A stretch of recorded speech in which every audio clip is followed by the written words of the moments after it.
When buying or selling your home, you need to feel protected. Realtor Mike Burgoyne not only looks out for your interests, but as a St. Louis area police officer will make sure you feel safe and well-informed with every decision. Email Mike at strikewithmike.com and start the process today. That's Mike at strikewithmike.com.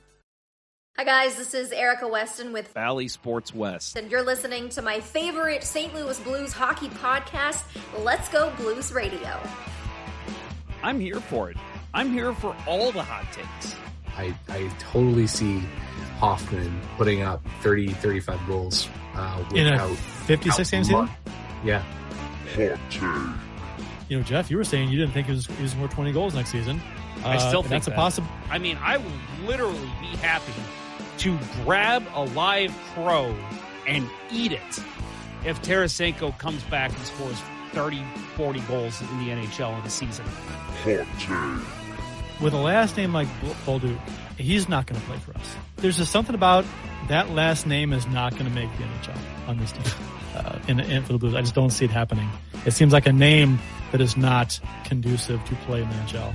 Kurt Price is already making his claim that Zach Bolduc will never wear a Blues jersey in a regular season game. No. Welcome to episode 29 of season 13. This is episode number 460 all time of the often imitated, never duplicated.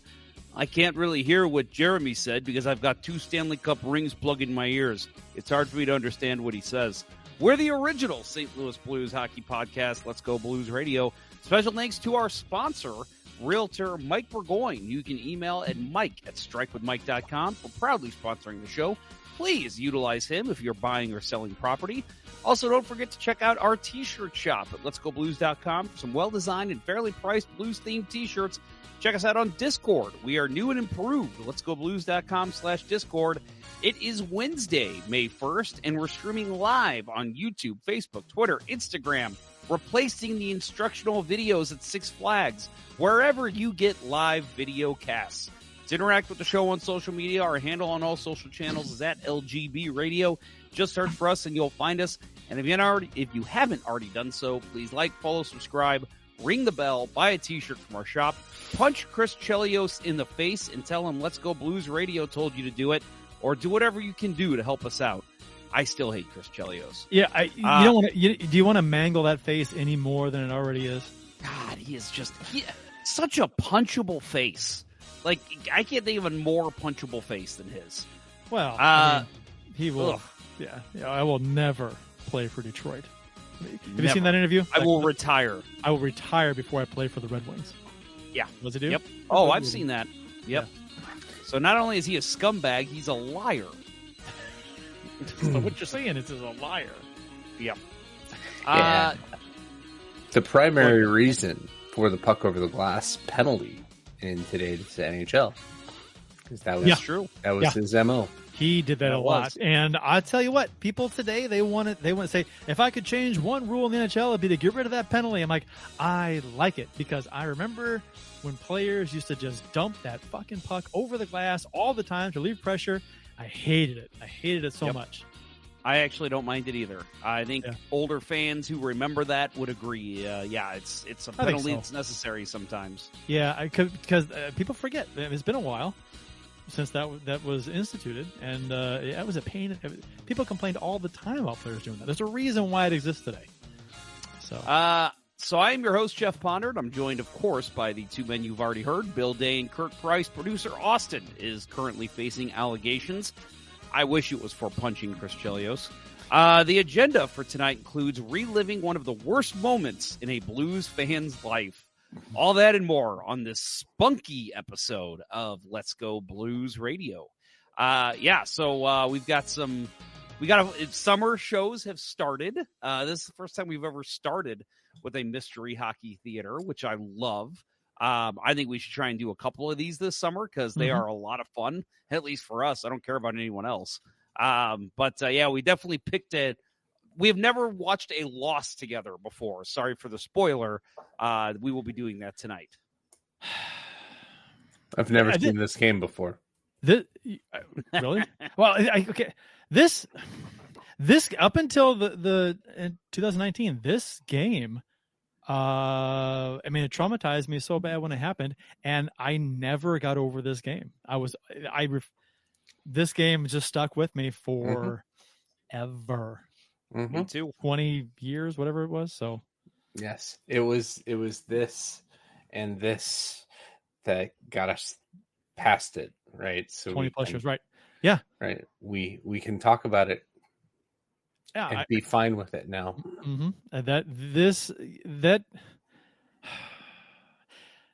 It was just one of those games where you were so emotionally invested because of the way the Blues and the Red Wings were at the time. There were, I mean, rivals. Blues fans hated Detroit so much.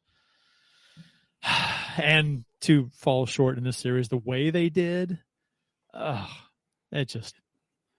Matthew Carpenter chiming in, and I'm sure we will say this many times, what I'm about to say.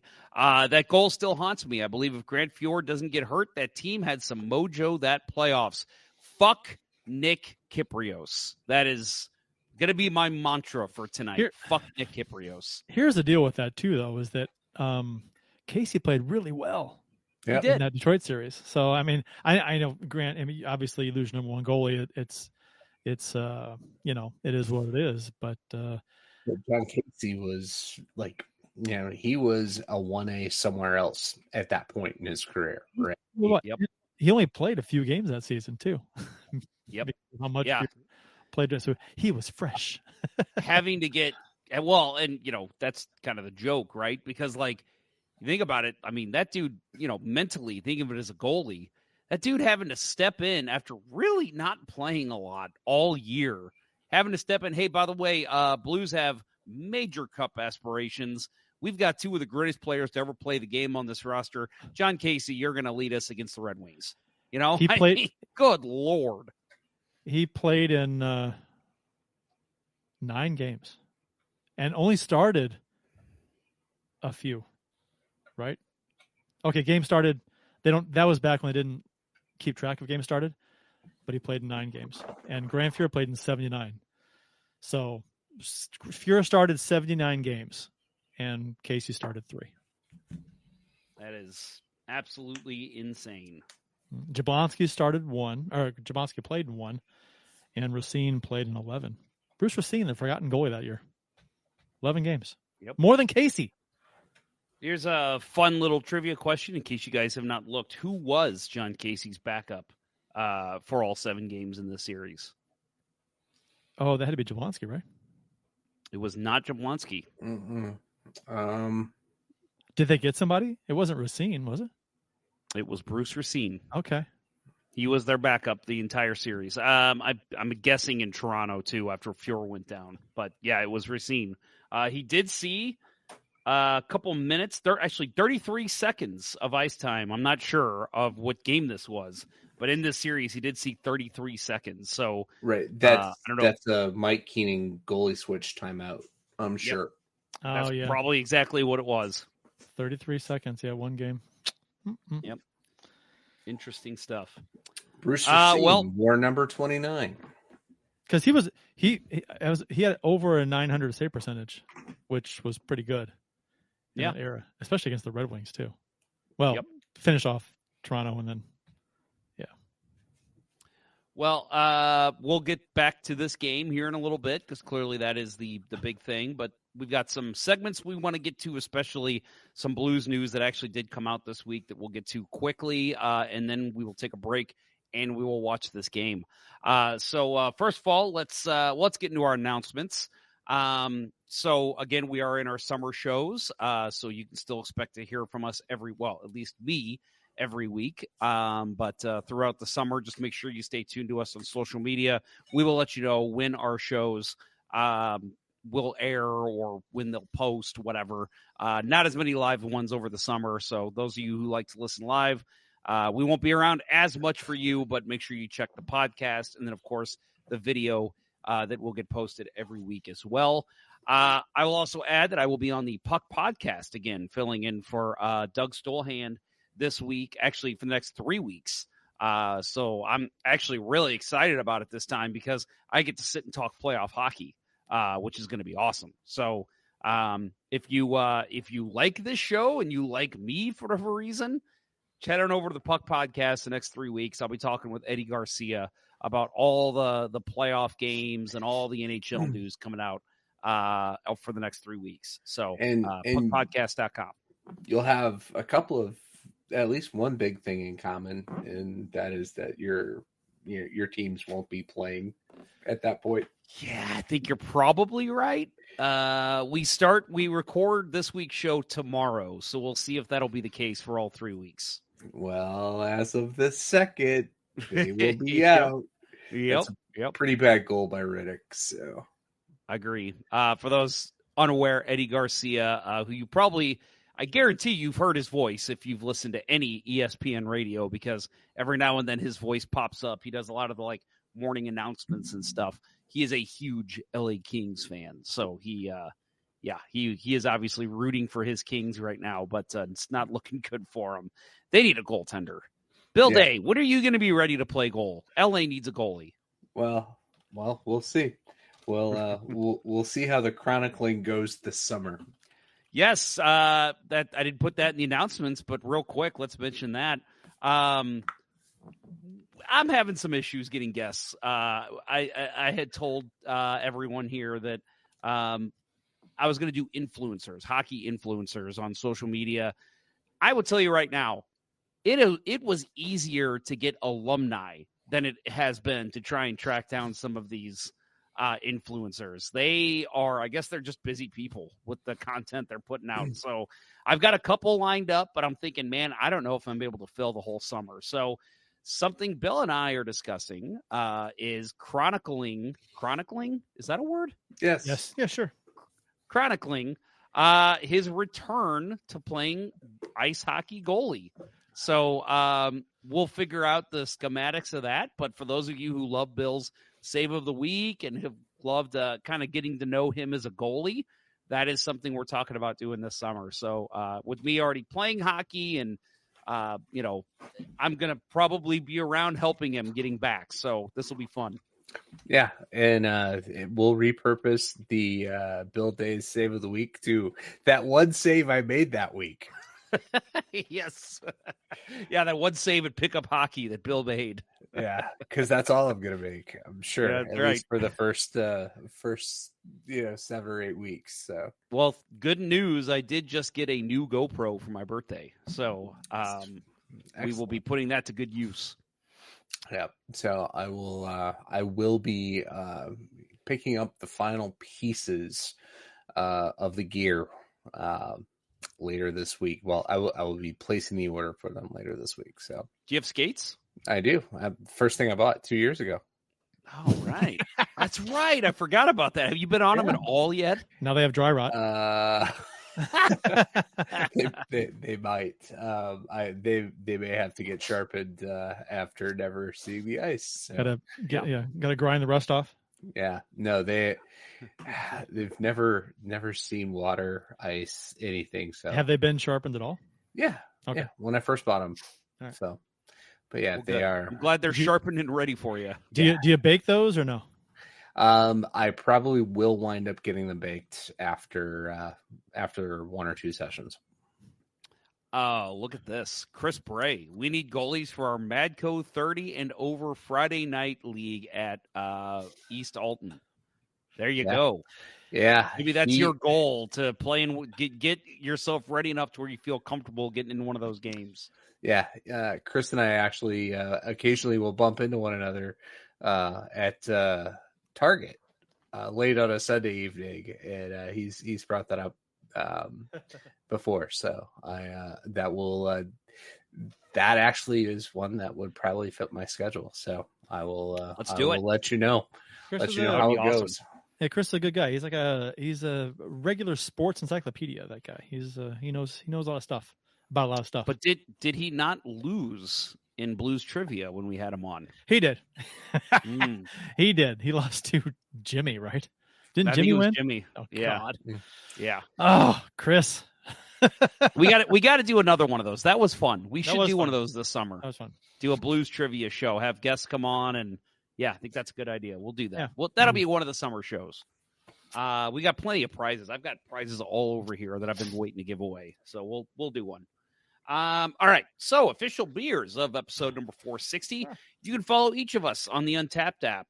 Kurt is at cprice12. You can follow me at jponder94.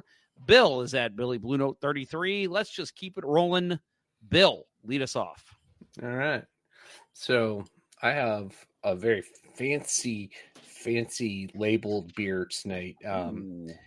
Three Floyd's Wig Splitter Coffee Stout.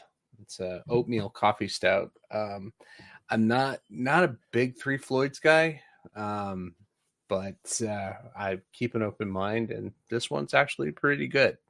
So I'm already halfway through it. So nice, good coffee stout. My backup beer is probably going to be my go-to summer beer. Don't know if you guys have seen it yet or had it. The Creekside or Lakeside Cherry by Leinenkugel. It's nice. Lakeside Cherry. Yes, I've had that one. That's a good one.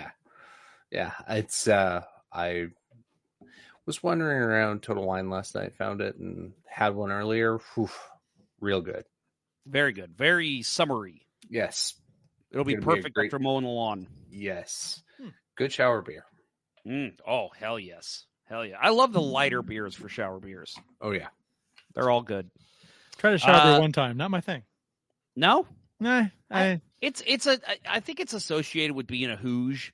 So that is one thing that I will gladly say I am a Hoosier about. And I'm pretty sure if it's not Busch Light, you're being too fancy. Nah, just got to be a lighter beer. I don't know. I think that'd be a good poll. You know, what not what beer do you use in the shower, but what is the prototypical? Prototypical. Probably shower beer. You're probably right. It probably would be Busch. I don't know. I mean, Busch beer is a Hoosier beer, so that's why I said that. So. Yep. All right. What Hoosier beer are you rocking tonight, Kurt? Not Hoosier. It's the beer actually that I had, I believe, the show after the Blues won the Cup, and I think I used the tie-in that I own this beer, like the Blues own Boston, Samuel Adams cherry wheat. Nice. So I was gonna break out the old Blue Note Sports Bar and Grill laser engraved mug. Remember that place? Yeah, a shitty mug for a shitty game. We're sorry for all of you who won that as trivia prize. Nobody won one. Nobody beat you. They had to flat out. They couldn't tie you like with Randy Carricker. Nobody ever. People would tie you, but they had to beat you, and no one beat you. So you never got beat. Actually, I think the only one that I think I beat you one time, but I wasn't eligible to win. Right? Yeah, I wasn't eligible. Yeah.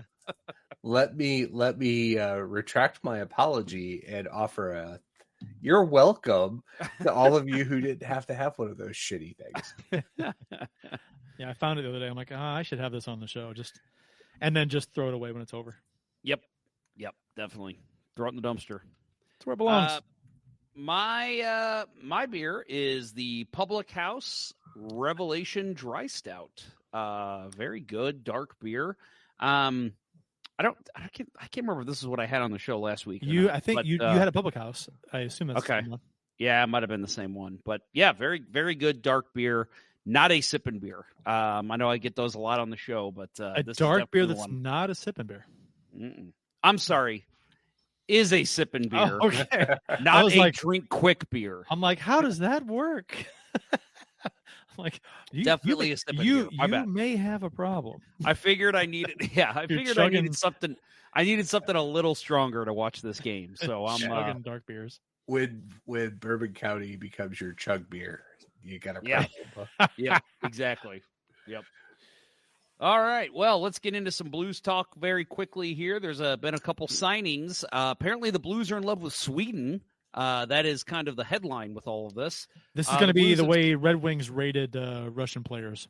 Yes. In the early 90s. Yes. This is what's going to happen. The Blues signed Marcus Silvegaard and Samuel Johansson. I believe that's how you say their names. Johansson. Johannesson. I think it's Johannesson. From the SHL, which are is you the sure you're Swedish putting Elite the League. right emphasis on the right syllable there? I believe so. Okay. Johannesson. I believe that is correct. But if you're Swedish and you're listening right now, please correct me.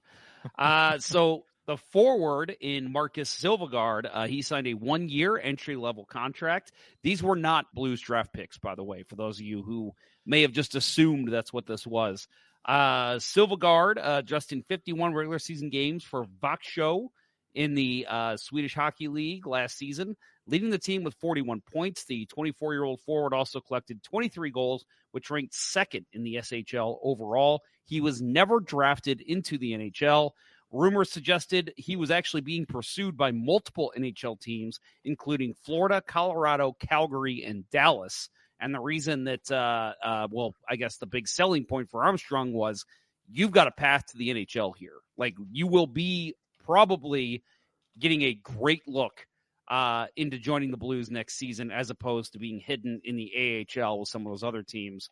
And then real quick, we'll mention defenseman Samuel Johannesson. He signed a 2-year entry-level deal.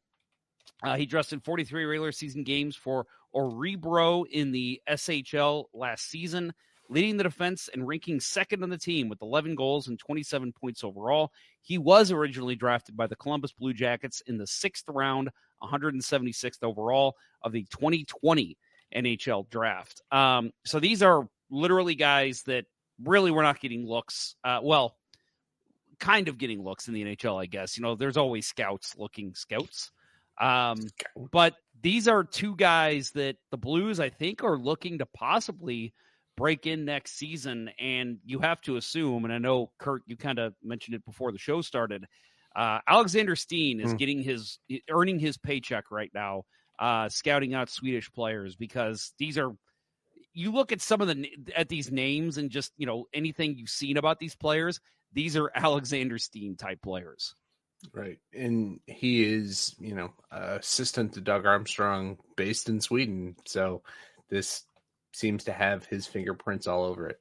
I love it. Different approach than the Blues have taken. So do you remember the last time the Blues did something like this and went to the SHL and they literally were like, we're going to try this guy out? Do you remember who that was? Christopher Olsen? Joachim Lindstrom. Not that long ago. Yeah. And that was kind of the thought, was that the Blues were trying to find this, like, a good, cheap middle six guy. He was okay. I don't think he was awful. But just didn't really, to me at least, didn't really show that he had the hands for the NHL. He had the speed and he had a good shot, but hands weren't there. And for those of you who were kind of batting an eyelash at the, for example, the forward Silvegaard, 23 goals in a full season in 51 games last year, and you're like, oh, well, that's not that much. Second in the SHL. The SHL is a defensive league. There is only one player who was at a point per game pace in the SHL last year. So this guy is one of the top offensive stars in the SHL. Again, I don't think we're going to see a 50-goal season out of this guy, but I think the hope is middle six and maybe a good replacement for Kasperi Kapanen. You know what's interesting is that, you know, like we said, Steen's fingerprints are all over this stuff. So it's funny how social media works, is that, you know, people are like, so he should be the next GM of the Blues. He should be the GM in waiting. Why isn't he the GM of the Blues? We should fire JR and hire Steen as the GM of the Blues. I'm like, JR. I mean, I'm DA. Army. Yeah, fire JR for not doing a good enough job as the GM of the Blues. Former friend of the show, JR. Yeah, right. I was supposed to be doing what? So yeah, that's just kind of funny that we don't even know how these guys are going to pan out. They look like nice finds, right? But we'll see before you go anointing him as the GM. So yeah, I was going to say these guys could turn out to be complete crap. And, you know, I don't want to say crap. Either way, they're going to be good talent for the AHL. Yeah. But I really think, looking at the numbers and what I've seen from scouts on these guys, I don't know so much about Johannesson, but I think Silvegaard might have been a pretty solid pickup for the Blues. We'll see what he can do. It's worth a look, right? This team is a little strapped for cash, and find a good, cheap player to come in and maybe have a great season for you. Yeah. I mean, it doesn't work out. Yeah. Yeah. And it's a 1 year and a 2 year deal for these guys. Yeah. Like, they don't work out, they're gone. It's not a huge lift. So the Blues also, again, staying in Sweden, they signed Simone Robertson to a 3-year, 2-way entry-level contract. He was drafted by the Blues in the 3rd round, number 71 overall in the 2021 draft. Robertson is 21, appeared in 27 regular season games for Skellefteå AIK of the Swedish Hockey League last season, collecting 4 points in 12 penalty minutes. The 6-foot, 190-pound forward also posted 2 points, 1 goal and 1 assist in 28 penalty minutes in 15 postseason games, helping Skellefteå capture the SHL championship. I did see some people a little surprised by this one because what I heard is that he's kind of fallen out of favor with the Blues and that he just does not look like he's going to be anything super special in the North American game. But again, Alexander Steen, he's got a lot of trust from Doug Armstrong. He must have saw something he liked, and we'll probably be seeing Robertson getting a very good look in training camp this year. We'll see. Blues. Go ahead. No, I was say we'll see. I mean, yep. These are all like shots in the dark, right? So, yep. So this one is not. This is one the Blues I've heard are very excited about. They did sign Otto Stenberg to a 3-year entry-level contract. You guessed it, another Swede. He was drafted by the Blues in the 1st round, number 25 overall. And do you know where your children are? It's 9:59. I was going by what Bill said. Bill told me to play it, so I played it. I thought for sure. I'll sit there. Now it's 10. I was going to say, my alarm is going off. I thought by the time you got around to it, I thought you were going to get into the Stenberg thing. When it's Wednesday night at 10 o'clock, I have an alarm, so I normally can do it myself. Mine goes off at 9:59. So. Oh, well, there you go.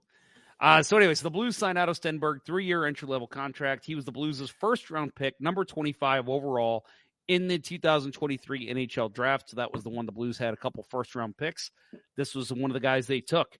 Stenberg is 18, appeared in 31 regular season games for Frölunda HC of the Swedish Hockey League last season, collecting 6 points, 3 goals, 3 assists, and 8 penalty minutes. Stenungsund, Sweden native. Why did I put that in there?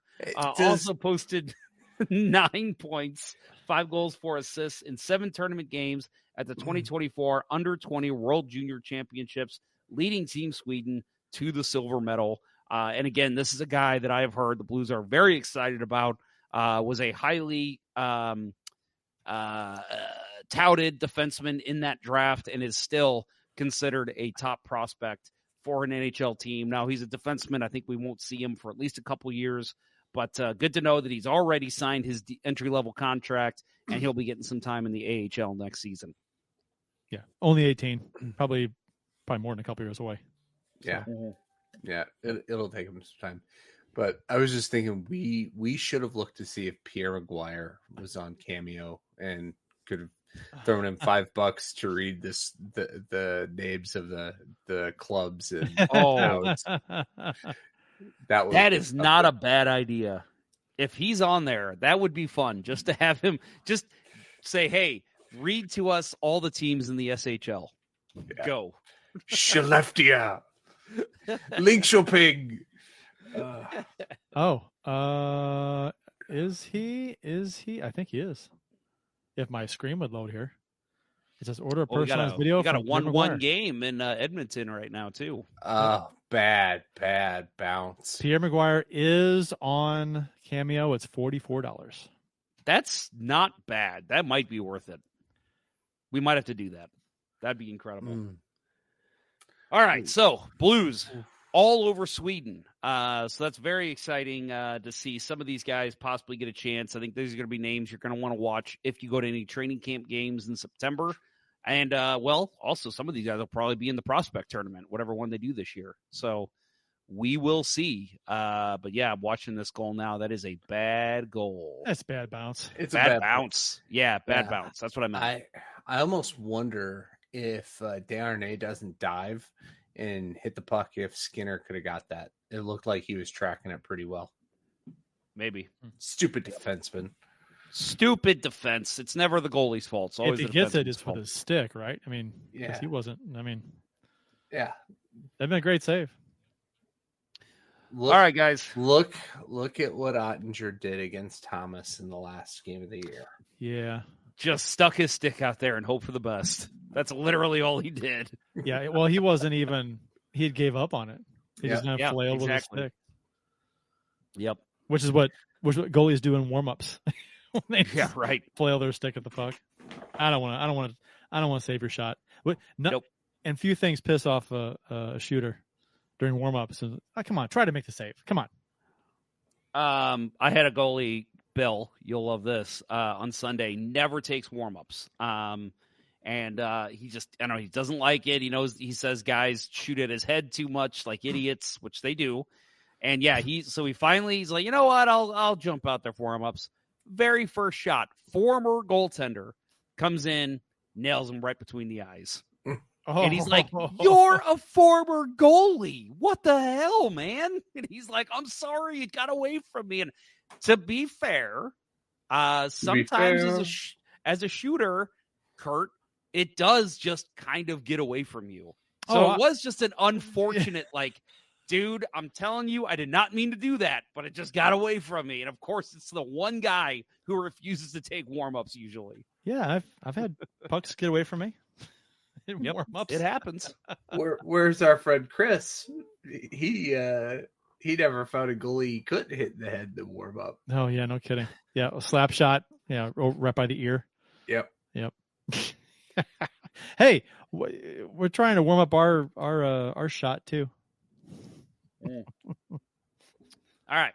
Well, guys, I think that's enough of the current Blues talk. Let's take a quick commercial break, and on the other side of this break, we will be talking about Blues, Red Wings, Game 7, 1996, Western Conference semifinal. I cannot wait to find out what happens in this game. I'm kidding. All right. Kill me now. Kill me now. Of this break. Hey, it's still an exciting game. It goes 2 overtimes, folks. I'm just I'm calling it. Yeah, I'm calling it right now. John Casey with the save of the week. Yes. Yes. All right. Other side of this break. We'll be back with that. You are listening to Jeff, Kurt, and Bill on Let's Go Blues Radio. We'll return after these messages. St. Louis hockey fans know how it takes a reliable captain and a team of hard workers to achieve major goals. As a police officer and a hockey player, realtor Mike Burgoyne would wear the C in any situation. As a leader in the home buying or selling process, Mike has surrounded himself with a team of trustworthy inspectors, lenders, and escrow officers that work together more cohesively than Hall & Oates. And as a member of many teams in his life, Mike knows the service our first responders, veterans, nurses, teachers, and yes, even you Let's Go Blues Radio listeners provide the community, so he offers special rates to those individuals. Find the value in Mike's leadership and teamwork today by emailing him at mike@strikewithmike.com or calling 314-753-4060. He'll work closely with you and only show you the homes that match your goals. That email again is mike@strikewithmike.com or call him at 314-753-4060 and succeed with your new teammate today. And now, back to Let's Go Blues Radio, the longest running St. Louis Blues podcast with Price, Ponder, and Day. So as we come back to break, or from break, I would like to go ahead and call out that you probably noticed in the open and there in the commercial that we no longer have Rockin' That ID Life sponsoring us, our friend Dustin Paul. Dustin has decided to take the summer off from sponsorship because we had a huge falling out. I'm just kidding. No, we did not. Dustin's still a good friend of mine. He just wanted to take the summer off. And I think that just wanted to call out one more time. Check out Rockin' That ID Life. They've been an excellent sponsor of ours. Tell them Let's Go Blues. Well, tell him Let's Go Blues Radio sent you, and he will still send you that 10% off. And just wanted to say one more time, thank you to Dustin for being such a longtime sponsor of the show. I know he still listens to the show. Hopefully we'll have you back in October. Just wanted to let everybody know that 10% off coupon, if you email Dustin at rockinthатidlife.com, that is still valid. Just let him know that Let's Go Blues Radio sent you. So thank you to Dustin, and thank you to Mike Burgoyne for continuing on as a sponsor of our program. Get that looking right. A winner and a loser will be decided. There we go. One goes on to play in the conference final, and one goes home. As simple as that. Constantine on. There we go. Yeah, there we go. All right, volume. We got it. All right. What'd you do? What happened? Does that sound good? Yeah, I think so. I basically had to share. I have to share the local file, not like screen share of any kind. Oh. Yeah. Okay. That makes sense. Okay. All right, so we're good. Bill McCreary roughing this game. Corson. Number 9 gave up his C for Gretzky when Gretzky came over. So a couple notes I wanted to call out as we go into this game. There's Mike Keenan, our favorite GM and coach. So going into this game, Detroit had outscored the Blues 21-16 in the 6 games leading up to this point. Leading scorers in the series heading into this game, Steve Yzerman. 5 goals, 5 assists, 10 points in 6 games. And then it was Brett Hall with 3 goals and 4 assists and 7 points. Wayne Gretzky, 2 goals, 5 assists, 7 points. And Nicholas Lidstrom, 3 goals, 4 assists, 7 points. Goalies in games 1 through 6. Chris Osgood, 900 save percentage, 221 GAA. John Casey, 885 save percentage, 348 GAA. Osgood and Casey also each had 1 shutout in the series at this point. So coming into this game, so the first 2 games, Blues, Detroit, the Red Wings won the first game 3-2. Second game was a blowout. Red Wings won 8-3.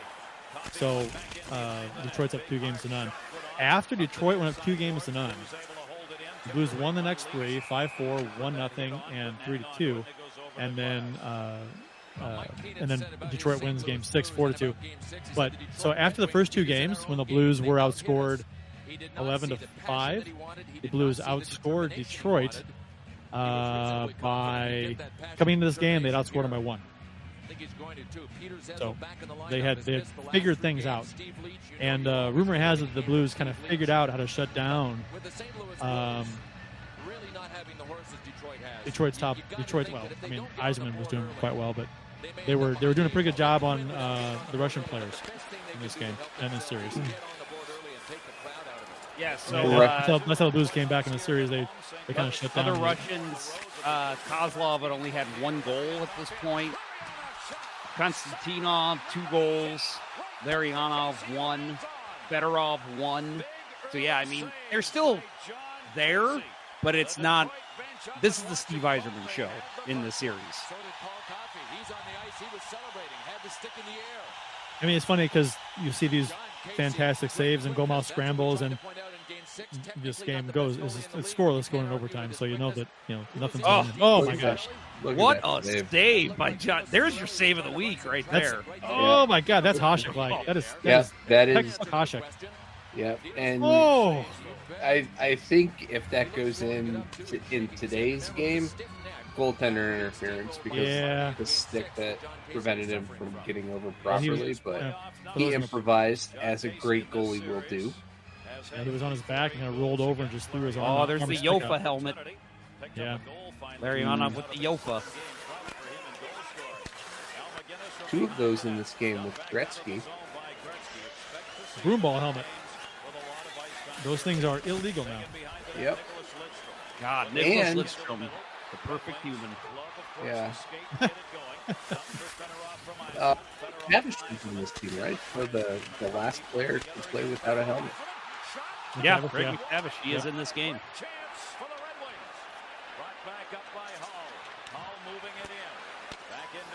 So we saw Yuri Himlev on the bench. Ooh, Have I told my Yuri Himlev story on the show before? you have so many Himlev stories. Right. Yes. Which yes, one? Which one, right? Yeah, which one? I think it was after this season. I liked Yuri Himlev, and so I wrote the Why Blues did you a- like Yuri Himlev? I just thought he fit in well in the middle six role. And so I messaged the Blues because I noticed it was the next season he wasn't on the team. And this is, before you could just look things up on the internet. I have heard this, yeah. So I wrote a handwritten letter to the St. Louis Blues, and I asked, what happened to Yuri Himlev? And Renee St. John, who is a name that a lot of Blues fans back in that era knows, she was like PR person. She also was a ticket rep, and she was all over the organization. She responded and basically said, well, the Blues bought out Himlev's contract. This basically means, because, I was a kid, this basically means the Blues are paying him to no longer play for us. Wait, when was this? I love the way she worded that. When was this? 90. It would have been 96. Okay, so it was probably after. I was looking at his stats. He did play 2 games for us in the 96-97 season. So it was Okay, so maybe it was after that year.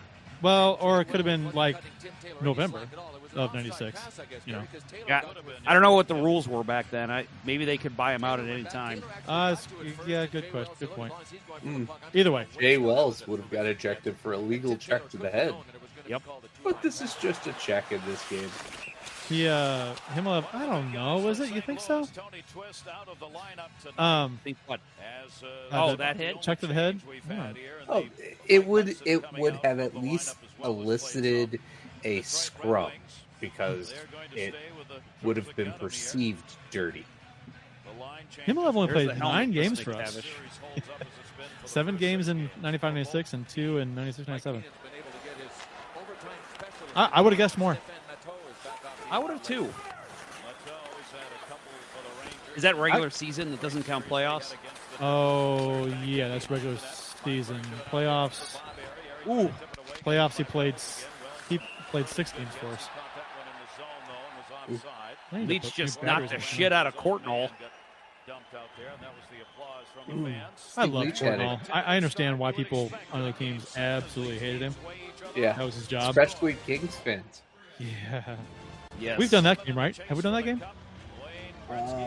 No, but we should. Oh, we should. That's a good one. We should do that one with Eddie Garcia. Yeah, Have well, him join us. That's funny because I brought that game up to remember when San Jose scored those 4 goals in that power play against Vegas. Yeah. In 2019.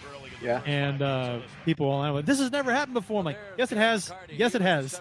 In the playoffs of Blues and Kings. That was the Pavelski hit in 19.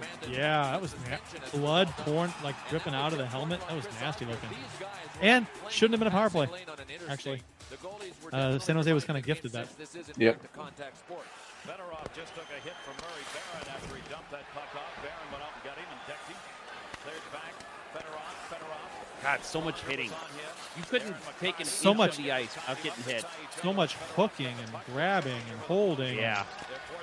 Just to get mauled. And Chris Bray with a great call out here. 15 NHL Hall of Famers in this game. Yeah. 15. Yeah, it's funny because the Blues roster looks stacked, but they were 2 games under 500 coming into the playoffs. Yeah, they weren't a great. I mean, they were a pretty good playoff team. They had the size, they had the grit, and they had the scoring. That's all you needed. They didn't have a great regular season at all. Granted, they were changing the lineup around, mixing and matching players. Part of the. Tikkanen is gone. Tikkanen was dealt before this game. obviously you have a chance to get the greatest player of all time on your roster. You do it, but I mean, For that's part of the reason why absolutely nothing. Part of the reason why the Blues went and got him was because they were looking for center depth. They needed somebody. So they got the best center ever. Yes. I mean, it's still, at the time, I was like, when the trade happened to get Gretzky, I was like, what am I missing here? I must not be up on, some of these players. I didn't realize that some of these guys are this good to be dealt for Gretzky. Roman Philpott? Didn't you have a Patrice Tardif jersey? No, I think Ryan Kurt Johnson. had to get his Patrice Tardif tattoo removed a couple years ago. Yeah, his job didn't like it right there on his wrist. Well, it was a neck tattoo. Oh, that's what it was. Okay. Yeah, don't get a neck tattoo if you wear polos to work. Mike Schloman over on X says those uniforms, and he has the face palm emoji. Yeah, Agree with you, sir, 100%. We're with you. Although the kids nowadays, the retro ugly is like hip. So Yeah. I will say, for nostalgia's reasons, I'm enjoying seeing these right now. Oh, I like seeing the names. because of now, like, looking back at this team. But in terms of the Blues were like, tomorrow, we're going to go back to the Reds. I'd be like, I will be listening on the radio. Yeah, and Chris Bray pointed out that Detroit, 62 wins coming into the playoffs. They set the now. Boston did beat that last season. Did they not? Yes, It was. they also. That's also with shootouts. True. So I was at Game 3. I was at the game where Kravchuk scored the overtime winner. They're going through the how we got here. Yeah. Yeah, Chris, another good point from Chris Bray. This game was on KPLR2 with Ken Wilson on the call, friend of the show, Ken Wilson, and that is the feed that I watched, but this is the one I found. I'm assuming. Oh, you know So what? I've never heard this call before, actually. You've never heard this call? I've never heard Ken Wilson's. You've never heard Gretzky had it, lost it before? Oh, no. I've heard I'm saying the full game call. Oh, okay. Because the only time I've seen this game was live. So I never went back and rewatched this game. I've never watched the entire thing. I've seen highlights. Actually, that's not true. Last week when we discussed possibly doing this game, I pulled it up on YouTube and I kind of had it on the background just to have it on. Game 7, these teams in their I was looking for when anyone Corson listening hits the live, post of crossbar. Anyone listening live, let us know if this audio works for you. You can still hear us, and the game audio itself isn't, you can still hear it. Let us know. I think it sounds great. It personally. sounds good to me. I think both of you gentlemen sound fantastic. That's all that matters. I miss. I know I sound great. Mike Schloman said I miss playoff hockey. Yeah, and 2 years in a row with no playoffs. That's kind of a rarity for Blues fans. They don't happen too often. This was the series for me that Chris Pronger became Chris Pronger. Yeah. Like this was when I started seeing him and being like, okay, I see why Keenan traded one of the greatest Blues of all time for this guy. Yeah, it's at one point towards the end of the season after they got Gretzky, you saw Gretzky go to Pronger and say, I'm cutting, just hoist it over everybody, and it was a perfect pass. And you're like, this kid just actually got some talent. Can you imagine, and again, I know, it's so easy to say, like, oh, what if? But if the Blues would have kept Gretzky for another year, 2 years, when Pronger really started becoming Chris Pronger, right? The types of passes Gretzky would have gotten from McInnes and Pronger constantly. I mean, Right. he wouldn't have been putting up 100 points because he wasn't at this point, but he still would have been putting up a great amount of points because he had two guys that could get him the puck from anywhere on the ice. Right. And Well, here's the thing, though. Gretzky on a Quenneville coach team too, right? And Keenan's Yes. gone after this. Here's the thing, though, too, is that since Gretzky left, who did we get as our number one center next season? Pierre Turgeon. Pierre Turgeon. So if we keep True. Gretzky, we don't get Turgeon. And Turgeon had a hell of a year. And he had a hell of a career with us. Yeah. And I'm going to say that Turgeon was the better guy to have at this point in Gretzky's career. But I'm saying in terms of Gretzky, I think his career his numbers would have been more impressive if he would have stayed in St. Louis with Pronger and McInnes and Quenneville. But, yeah, I agree with you. I think at the point in his career, Turgeon was probably the better pickup. Yeah, I think that was, I think a lot of people are, we missed out on not having, we screwed up and Gretzky left, Keenan pissed him off and he didn't want to come back. But it's like, with Gretzky, there's no Turgeon. And we might not have that fantastic moment where we beat the Coyotes, right, in overtime in Game 7. So, I mean, who knows what happens in that series. A lot of what ifs. Yeah, that is one of my favorite moments as a Blues fan. Is the Turgeon goal against the Coyotes. And who did Ken Wilson think scored it? Person! Person. Yeah. It may have been deflected. You think? Charlie Huddy. That was just another great name. Another Jofa helmet, right? Huddy? What's up? Another Jofa helmet? Charlie Huddy? I think so. Yeah. Yep. You have the Jofa helmets. You got the Shanahan's raggedy old thin pads, shoulder pads. That might be one of those crazy ass jerseys I get when I'm an old man and I'm just collecting jerseys Charlie at that Huddy. point. No, a Yuri Himlev Blues jersey. I mean, why not? I got a Jamie Rivers jersey. Well, these Rivers had a decent cup of coffee here with the Blues. Mike Schloman might be our comment of the show. I didn't realize what game this was at first. Did you enjoy pain? What is wrong with you guys? There's only one game with Detroit and the Blues wearing these jerseys that is worth.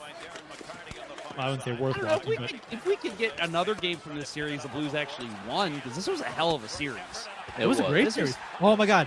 When Detroit was up 2-0 in this series, people were writing off the Blues, obviously, but then the Blues rattled off 3 straight, and the entire St. Louis area was going bananas because the Red Wings were so good. Like Chris Brace pointed out, they had they set the record for most wins during the regular season this season. And they were supposed to walk over the Blues. And we were up 3-2, had won 3 straight. There were the marquees in front of gas stations. Let's go Blues. Everywhere you look, let's go Blues. Let's go Blues. It was fantastic. Did you see what McInnes just said when he got in the box? No. He said he pointed at the logo on his chest because he's got a penalty. He pointed at the logo on his chest and said, "It's because of this." Basically saying, if I was a Red Wing, you wouldn't have called that. Damn. Nice, Al. Yeah, and we were all thinking the same thing at the time. Yeah, for sure. I've never heard the Ken Wilson call for this game. Now, I may have heard it live. I don't remember what it was when I listened to it live. Yzerman ends it. I assume it was Channel 11. I remember him saying that. Because ESPN would have been blocked out in St. Louis area. I don't know. At the time, was it? If it was on KPLR? It wouldn't have been on both. I wouldn't imagine. No, shit, they still block games out today. Yeah, I know, but I'm just wondering if back then if they did. But you're probably right. It was a hell of a lot worse back then. Yeah. Okay. And Chris Brace's Game 5 was on Fox. With the skating robots. Probably. Yep. Oh yeah, that was one of the games I was looking up to which one we should do tonight. And one of the games I pulled up very first thing was the skating robots, Blues and Red Wings robots. And I'm like, oh God, I missed that. It was so corny. That should have been the teaser image on YouTube. Those 2 robots. Yeah, that's a good idea. I didn't even think about that. Maybe that'll be our Instagram photo for tomorrow. So the standings wise, the Blues finished 4th in the Central. 80 points. And Detroit had 131. Ooh. The Blues were 51 Kicks, points. hey. 51 points behind. Literal. Red Wings. Dave. Now, I mean, literally kicked the puck out of the crease. That was beautiful. Ooh, Not nice taught hit. this day and age. Keith Primo. He was a rookie. Yep. Did a 360 on that one, and it comes to center. Fetisov drops it. Coffey's got to give chase. 24 left on this power play. Last time Coffey went back, Yuri Himmelov just buried him with a hit. Wayne Gretzky in the short-handed unit chases it down. Sends it right back into the zone. Love how when Gretzky gets the puck, it's close-up time. Like, we don't give a shit what else is going on. Wayne Gretzky has the puck. You know what I miss? I miss actually seeing what's on the visitors' boards for ads. Yeah. Yeah.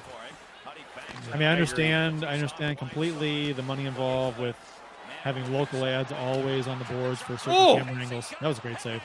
What a save. But it was cool just tasty. seeing the different advertisements on the visiting the other arenas. Bill, underrated mask, right? John Casey? Yeah. Oh, yeah. Really? Okay, let's talk about I that. love that mask. I hated this mask. Really? It looked like a Six Flags airbrushed mask. I thought it was cool looking. Yeah, it looked like it was done in 5 minutes. For the era, and it probably was fair, but for the era, it was, you know. You know what though? It was more colorful than most of the masks. It was. I at the time I thought this mask was like it looked. I don't know. It didn't look very good compared to like others. How about that? We have 2 Six Flags references already on the show. When was the last time we referenced Six Flags? It's been a while for me. Scoring chances: Red Wings 8, Blues 1, with 10 minutes 20 remaining in the first. Yeah. There were stretches in this game where Red Wings dominated. I'd like to see the deserved win meter for this game. They should go back and do old games. They should. That would be awesome. Chris Bray, Osgood had a stupid Cooper helmet. Yeah, I actually liked. Maybe I'm in the minority. I liked that style better than what Casey has. Actually, that's the style that Cujo had when he first came up with the Blues. Yeah, the mask cage combo. Yep. Same for Guy Hebert. Yep. Yeah. I did not like Hasek's or I think Kelly Rudy's. Didn't like that mask. Yeah. I think we're getting ready to move ahead here. I could be wrong, but I think I remember this is where I made a cut. We'll see. Yep. 6:10. We are now moving to about 6:10 remaining in the first period. It is still 0-0. Yeah, you forget Peter Zezel was on this team. Very good Rest in soccer player. peace. Yeah. And Rosini, you have his jersey. I have his jersey from a Youngblood, right? Yeah, Zezel's footwork was always credited. He credited his soccer playing days to help with his footwork on the boards, like and face-off. Handling the puck on the boards with his skates and on face-offs, right? There's a guy that I hated growing up, Chris Draper. Oh, yeah. I hated him. Him, Draper, and McCarty. McCarty, yeah, not McCarty. Well, McCarty, yeah, but it was Draper and Maltby. Maltby, yes, Yeah. Maltby, because he wore the half shield, and he was just a complete dick and wore that half shield. Yeah. There were a lot of guys to hate on this Red Wings team. And Oh yeah, and the thing, Maltby, Maltby was Maltby on this team, or did he come the following year? But Marty LaPointe. So hated him. Maltby was on this team, but he only played in 2 games of this series. I don't think he's playing in this one. Okay.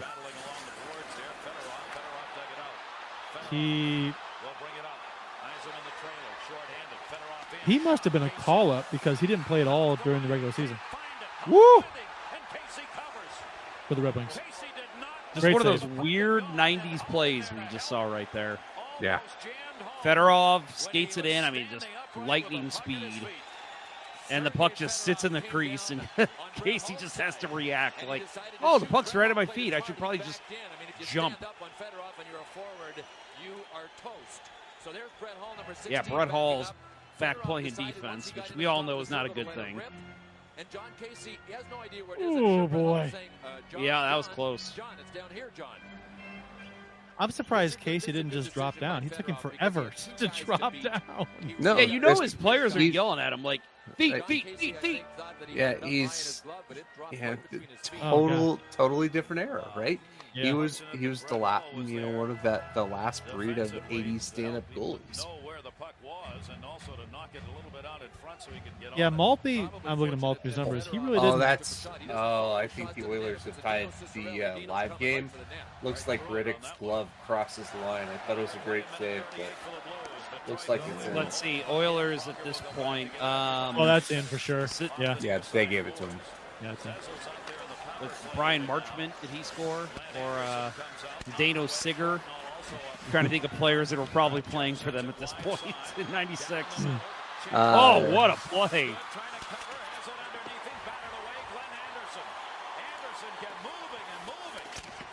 Maltby came over from the... Doug Waite was an Oiler at that time. Yeah, he would have been an Oiler at this point. Yep. Glenn Anderson had a great chance, I think, in overtime in this game. And right after they had talked about how he was Mr. Game 7. Yeah, problem was he wasn't sporting the mustache. Nope. That was where his power was. Well, Maltby, from his discussion earlier about Maltby, he had come over from Edmonton this season. Played 49 games in Edmonton, I guess 6 for Detroit during the regular season. And then played limited time in the playoffs. You know what's funny with watching this game, Bill, is that I see the goalies come out and play the puck, and I'm looking for the line for the trapezoid. Yeah. I'm like, oh, he stepped out of the trapezoid? I'm like, oh, wait a minute, that's not a thing. Yeah, there's so many differences, right? There's a 2-line pass here. Yeah, two-line pass. We've got the single referee, touch-up icing. Yeah, you forget about the 2-line offside pass. Yeah, that's the one. When they whistle that, I'm like, offside, what? And I'm like, oh, yeah. Yeah, can't be cherry-picking down to the blue line. That was the worst rule in hockey. Yeah, it was bad. I know, I'm so glad it was gone. When they got rid of that opened up the game a little more. And then they moved the goal out from the boards. Remember that? They created more space behind the goal, which actually took away from scoring. Yep. So they moved it back. Yeah, it's the Olympics, right? The Olympics have more space behind the net. So they thought, well, there's a lot of goal scoring in the Olympics, so the ice surface is like, just yeah, bigger. but you're taking away from the offensive zone. Is that still the case? In front of the net. I don't think it's still the case anymore, is it? Where the Olympic ice surface is bigger? It's because they've played on NHL rinks since. I thought it was. I mean, they have played on NHL rinks before, right?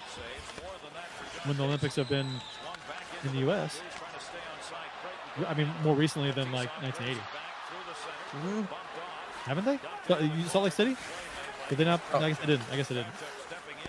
No, I think it was still Olympic size, like the not even the rink in Champaign. Didn't they play in Vancouver? They didn't play us in the. Yeah, that might have been it. Like 20. That was what, 2012?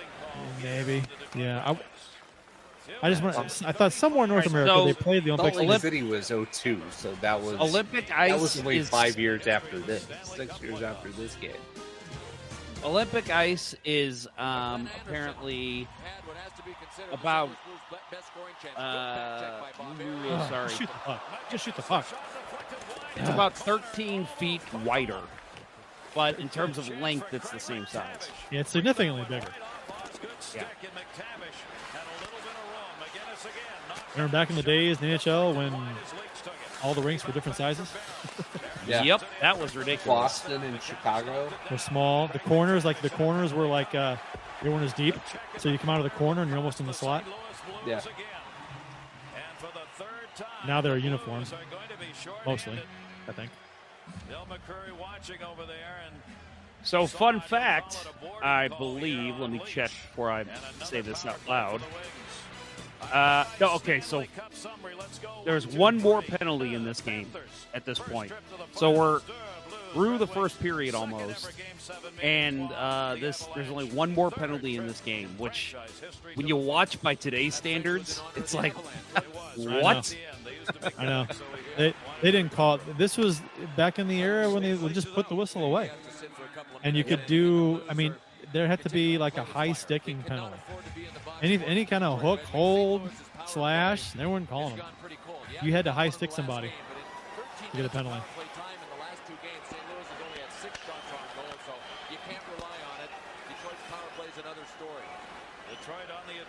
And the Red Wings actually get one more power play than the Blues in this game. So, what's Bud Ice? Chris Bray, what's Bud Ice?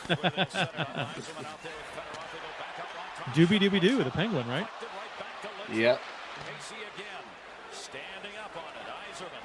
The Blues staying back. Red Wings can't find a passing lane here. On top, Coffee shot deflected wide. Chipped back into the corner by Pronger away from Cicerelli. Coffee trying to hold it in, Dodge. Big play. I mean, if you, Coffee trips over Yzerman. what's funny about this series is that it's painful to Blues fans, this game. But honestly, 51-point difference between the two teams during the regular season. Getting to 7, pushing this series to 7 games, double overtime in 7 games, has to feel like it should feel like a win, but it obviously doesn't. Like you said, it haunts you until the Blues win the cup. I know. Yeah, they're just all over the Blues. Yeah, this power play is ridiculous. I mean it's Fedorov, Yzerman, Lidstrom, what, Kozlov? Is he the other forward out there? Coffee is out there. Coffee. I mean, Jesus.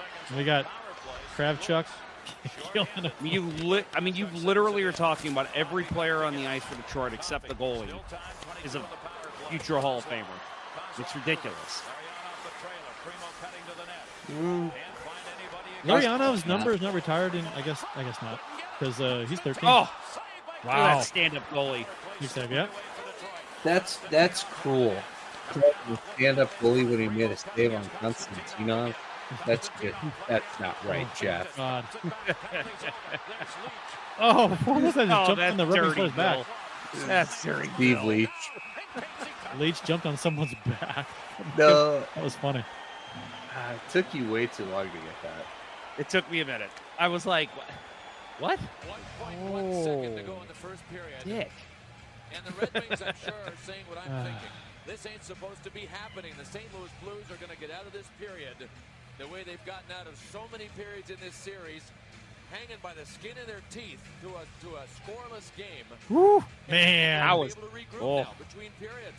There's Konstantinov, sharp angle shot. Oh my God! A goaltender at times has to be your best penalty killer. Look at that! Oh, yeah, look right there. He's like his stick is like in poke check position. Right at the like, end, there he went down. Really helping himself. He's That's active with his stick. And I love this. Oh, man, this was the era of like just knockdown, drag out wars in front of the net. Yeah. Oh, I know. Oh my God. Yeah, those are the days, man. I miss those. I know. Those are my Keith part Kachuk of my and Adam favorite Foote. part of hockey. Man, yeah. Pronger and anybody. Darian Hatcher and anybody. Pronger and Holmstrom. Yeah. Yeah. Oh, yeah. Holmstrom Patrick Waugh and Dino Cicerelli's nuts. All right, we are moving ahead in the game to about 15:50 remaining in the second period. I used to love, as a forward, I used to love going to that and just battling with defensemen. It was fun. It was great. Didn't so much like getting hacked by the goalie sticks, though. That's still one of my favorite parts of playing hockey, is when there's a guy that is just like, I'm going to stand in front of your goal. And it's like, all right, I'm going to fucking hack you the back of the legs when the referee's not looking. Oh, that was... All right, Chris Bray. Brian Noonan!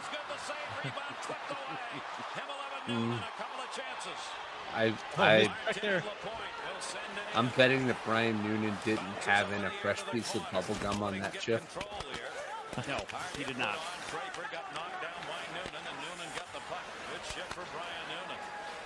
You know, I mean, if we hadn't won the cup, this game would be. We wouldn't be watching this game. No, and absolutely it's, not. And it's interesting. I just enjoy seeing the players. I mean, I'm like, oh my god, and watching Casey play goal and just seeing the names on the backs of these jerseys and guys you haven't seen play in forever. No, just every time we do one of these, I just marvel at how much the game has changed. Yeah, trip. That's a penalty. Total trip, no call. I mean, Courtnall was hauled down. Another penalty, interference in front of the net, no call. Oh, there we go. Oh, there's the call. That was a penalty. What'd they get him with? Interference. Hey, I got one. The last chance, but an interference call will put Scotty Bowman's team short-handed. Good call. Good call. Mike Ramsey goes. That heartbeat that the Look how low that Blues glass found is. real hard to find Yeah. in the first period. The penalty box Just glass is like trace 2 of feet a high. pulse is now just beating like crazy. Chris Osgood to dump up the boards. Anybody ever see one like that before? Right there, Chris interference. Osgood's Could done be a that dive, before, but and it was actually cost I think it them. was a dive, actually. Back a couple of years to a game 7, It's Courtnall. Oh, Sharks and Red Wings, Game 7. I remember that. Right Yep. here. Osgood comes out. Jamie Baker caught Chris Osgood out of the net after that dump and ended it. And I think Osgood, San Jose Sharks, Bob throughout his Berry, entire now career as a the Red Wings goalie, I don't think he ever got the credit he deserved. Even though, Ramsey on the he was interference. always like, they won in spite of Chris Osgood. Even Red Wings fans. I personally, I didn't hate him as a Blues goalie. No, I didn't either. I liked him. I mean, even though, remember the letsgoblues.com Yes. forum? Yes. The day we got him, they were pissed. That's what I hope you still have that screenshot somewhere of the forum. I probably do somewhere. God, how many posts that went up instantly? No. Osgood, no. Yeah. Yeah, I was like, I don't know, guys. I mean, he played well for us, actually. At that Look at his point, numbers. I would have taken anyone over Brent Johnson. Yeah, I go was with his- not a Johnson fan. I'll pull up his numbers. It's as simple as that. If you can do that, Al McInnes take away 50% of his effectiveness because a lot of times he's going to hit you. 6 for 34 in the power play are the Blues in this series. I mean, Blues have a pretty good power play here, too. McInnes and Pronger at the point with Gretzky, Hall, and Corson. So Osgood's Pretty solid. only full season with the Blues, 67 games played, 9-10. This is 2003, 2004. 9-10 save percentage, 2.24 goals against average. 2.24 is flirting with his best ever. He had a 2.09 with Detroit. I liked him here, personally. I mean, it was just so hard to swallow after, especially after this game, right? This game lives forever. Yeah. Not that he was really the reason. He was not the difference in this game. Casey was the better goalie in this game. He just had, one play he didn't get right. I mean, we can talk about it when it happens, but about who was to blame on it. Ollie. That guy Just sucks. went backhand, forehand, and whiffed on it. Oh, what a save. Save! He had to react so quickly, and he just gloves it and holds on. What a... Airy. It's so amazing to me. Airy from the slot. To see John Casey play again in this series, because he was marvelous. said before the game, we can't give Detroit anything. We cannot give them anything. John Casey gave him a goal in They're game giving him an 6. awful lot. We can't give them Casey's anything. just stopping They're going to take as much anyway. And watch what happens on this God, play. the skating of Paul Coffey. Yep. We whiffed on the pass. Courtnall gave it Got right there. to him. Yeah, he whiffed on the pass, and Courtnall said, here, I'll do it for you. Yeah, he literally handed it right to him in the slot. Before that, Peter Zezel shot that Chris Osgood got a piece of. But the Blues dodged one there after Courtnall put it right on Bob Airy's stick. Some Blues player hits the post. Is it Corson in this game? Crossbar, Corson. maybe? Yeah. Corson. I think it's Corson. And the Red Wings hit the post, too. I think in this game. Shots on goal in the first period was 14-4 Red Wings. Oof. They Oh, dominated. that's a trip. No, wow, no call. Blues got away with one there. There are no more penalties in this game. Yeah, that was a blatant trip. Oh, you're not going to be able to call another one, Kurt. Still a penalty, whether they call it or not.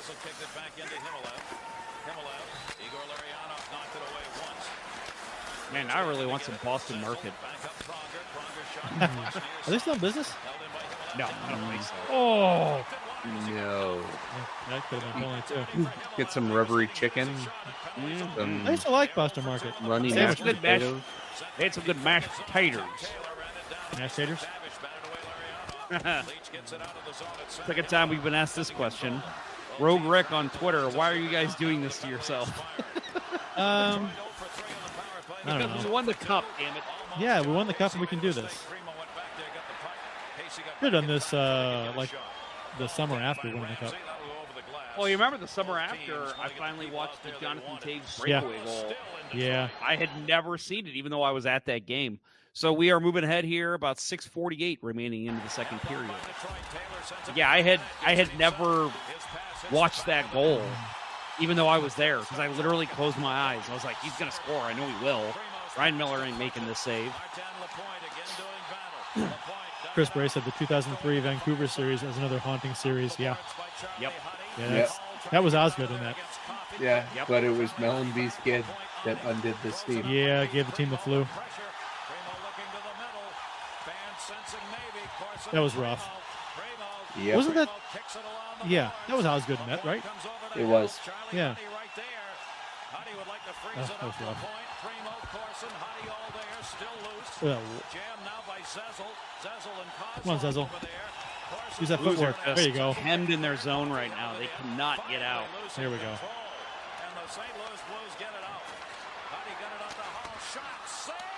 Oh. I remember that one.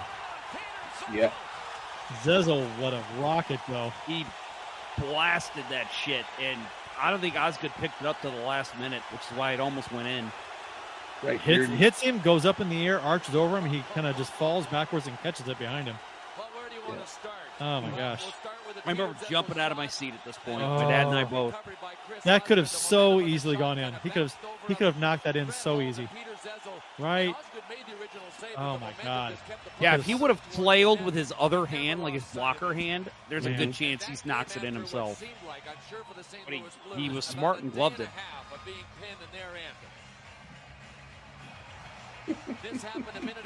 Chris Bray. I haven't seen a shot. Derek Sutton. Derek Sutton. Ooh. Let's get into it a little bit. Pretty good save. If you want to see eternity, that is a picture of eternity right there for Chris Osgood. Well, unfortunately for Osgood, the highlight from this game is not going to be that save. No. That people remember. Oh, I remember it now, but I Yeah. haven't thought about that since this game was played. Yeah. If you think about, what's the highlight you want to see from this game? Most people are going to say the Yzerman goal. Oh, I don't want to see that. What I mean, most people would. You know what I mean. Yes. Larionov sends it back. Larionov, the attendant, taken away by McTavish, trying to send it in. Ramsey's there. Cicerelli's already up front. They're going to go to the bench. It is fun to watch this, though. I mean, Knocked down by John Casey. Both teams changing the fly. it's crazy. It's crazy what a cup does to games like this. This game haunted me for so long. I mean, Oh, God, so we're about 15:41 remaining into the third period is where we're heading now. I can't Then again, Still no 0-0. goal. No No goal. goal. The Blues outshot the Red Wings in the second period 11-6, and currently outshoot the Red Wings 2-1 in the third. So the Blues are riding the ship a little bit after the Great first period. save there by Casey. Wings using those boards. Lively. Oh, yeah, the goal to Joe Louis boards. Hated those things. God, the thing about the Red Wings at this time, and as much as I hate to admit it, I had a coach once tell me, he's like, and this was when I was really getting into like trying to play hockey and actually like go somewhere with it. I had a coach tell me once, he's like, I know we all hate the Red Wings, but watch the way that those guys can skate. He specifically called out Lidstrom, Fedorov, Coffey, and Larionov. And he was like, look at the way those guys move when they have the puck. They do not stop turning their legs.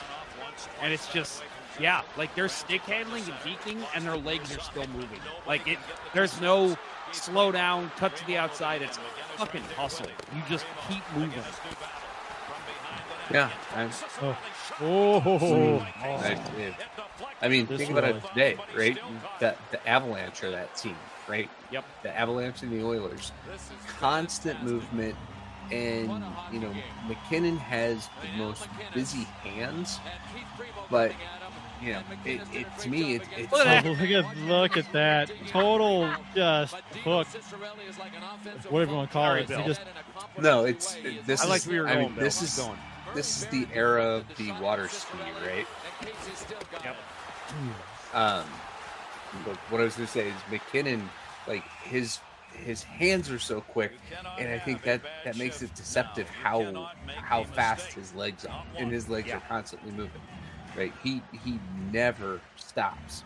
It's just, it's can be overwhelming. It's the same with McDavid, because that dude, he will take a shot and he's still striding, like he's still taking strides, and it's like, how can you do that in one motion? Did you hear how they described McKinnon skating? Or I think it was McKinnon. That someone described him. It looks like he's skating on one of those moving sidewalks in an airport. Yeah. I saw that. He's just like going, just like smooth acceleration, way faster than anybody else. Yep. I'm like, that's a very accurate description.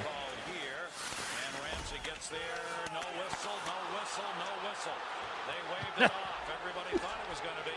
Harry drops it back into the middle. Shot Cicerelli. Save made. Casey. There's another sneaky, amazing playoff performer that you forget was on this team. Dino Cicerelli. He was at the end of his career, but he was still a hell of a hockey player. Tipped back the other way. Icing call here. Yes. 600 goals, all scored from 5 feet. So we have moved to 3:17 remaining in the third period. Still 0-0. Scoring first, this one 5 of 6. Pretty good chance the team scoring first here is going to win. You are correct. Whoever scores first will win this game. With 3 minutes left in regulation. Yeah. Earlier in the series, game 4. Wayne Gretzky rammed that one home. I love how there are little shots of Gretzky looking over his shoulder. He's still wearing a Kings jersey. Yeah. Like, just don't use that footage. Just don't use that stock footage. Nate Anderson asks, will this be available to listen to in its entirety? Yes. If you're asking about us talking over it, yes. We will be podcasting this tomorrow, and it'll be a live. You can rewatch this video as well on YouTube and Facebook. If you're asking about the game, this game is on YouTube, so you can find it. Just want to watch the game itself.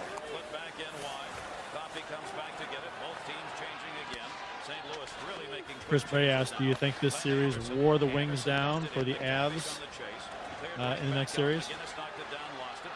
Good question. I mean, because the Avs did beat the Red Wings in the next round. Right. And then they get all the way to the final and sweep the Panthers to... Yeah. That was a hell of a story. That was the year of the rat, was it not? Yep. Florida? The rat trick, yep. Got Mellenby. Killed a rat in the locker room. Tim Taylor, the tool man.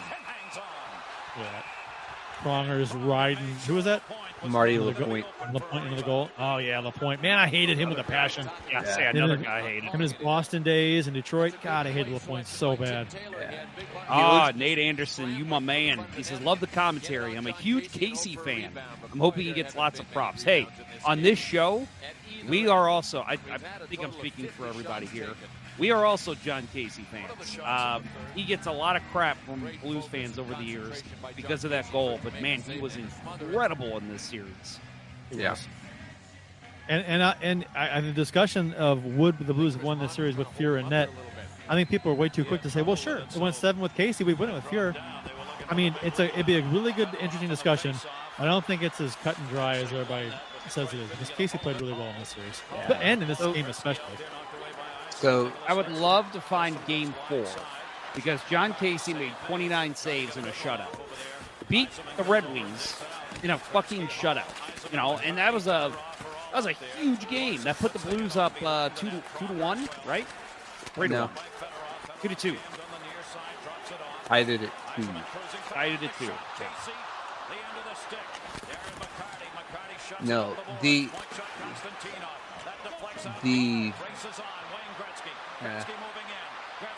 pure discussion. See that.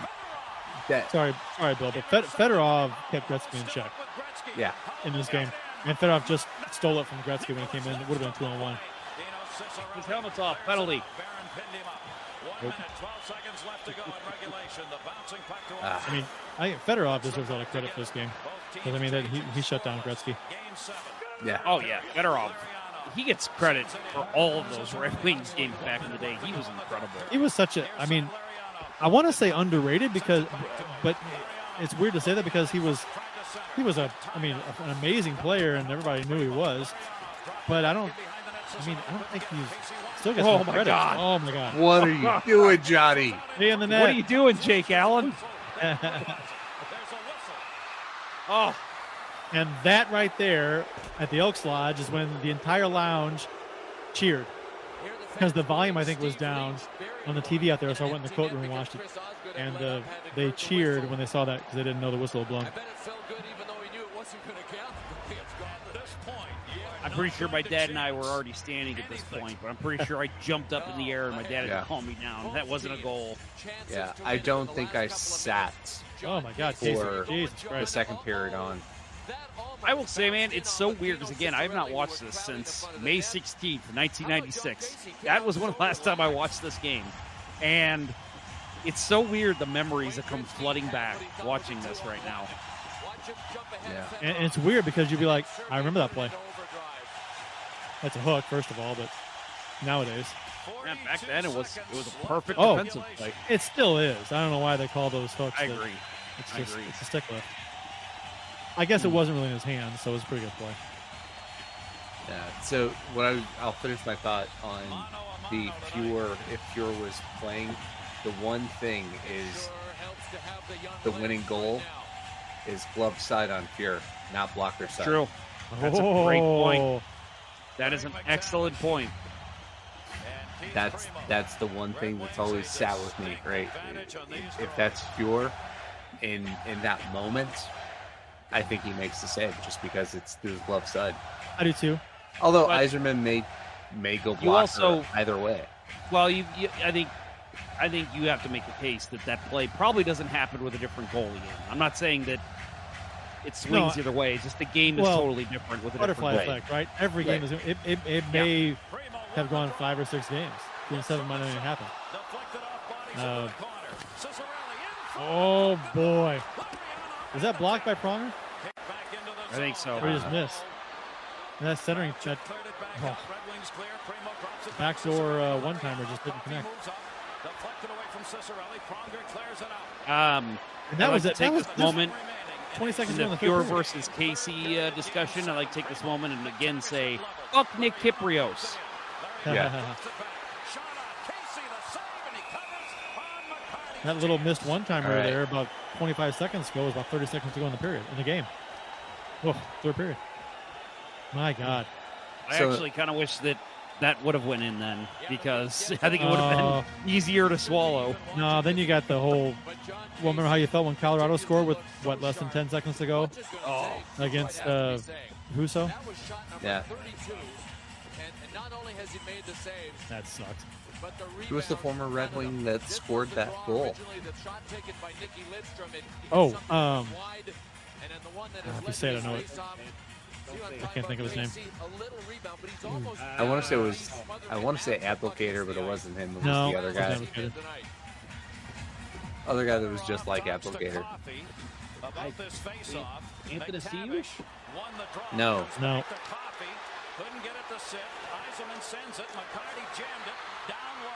There's literally a Blues player just sitting on top of a Red Wing right now, and there's no penalty called. This was, I mean, you had to rip a guy's spleen out to get a penalty in the third period of a Game 7 playoff game. Oh my God, we need to get another viewer right now. We're sitting at 91, which is making me think of Fedorov.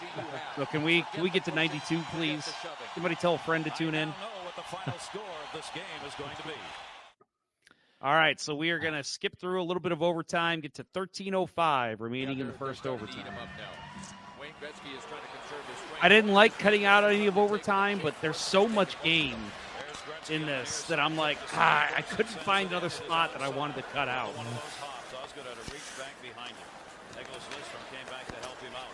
I mean, so as Blues fans, you're obviously watching this just nervous as hell, right?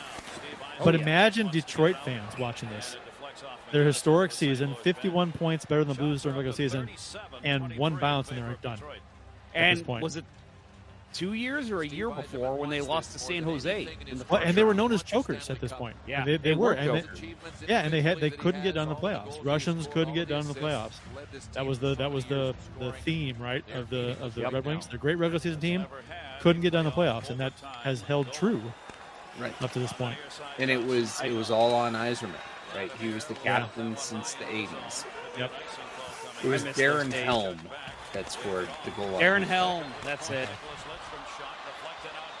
Yeah, I miss those days when the Red Here we Wings come. Oh, and just what are we doing? That was Monkeys fucking a football. A good-looking opportunity there. They just mishandled it inside the blue line.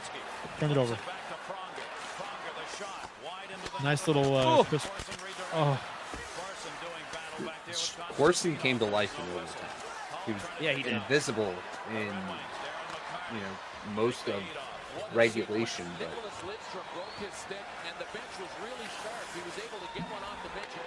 if you're not going to come to life in overtime of Game 7, when are you going to come to life? Right. Jeez.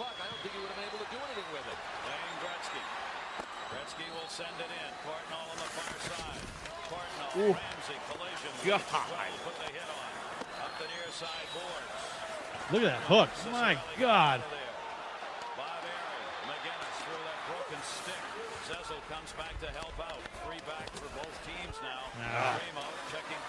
Pass behind Courtnall. Oh, that could have been 2-on-1.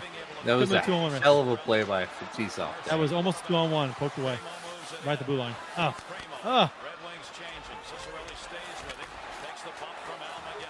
Look at Al. Big Al. Still such a, obviously 96.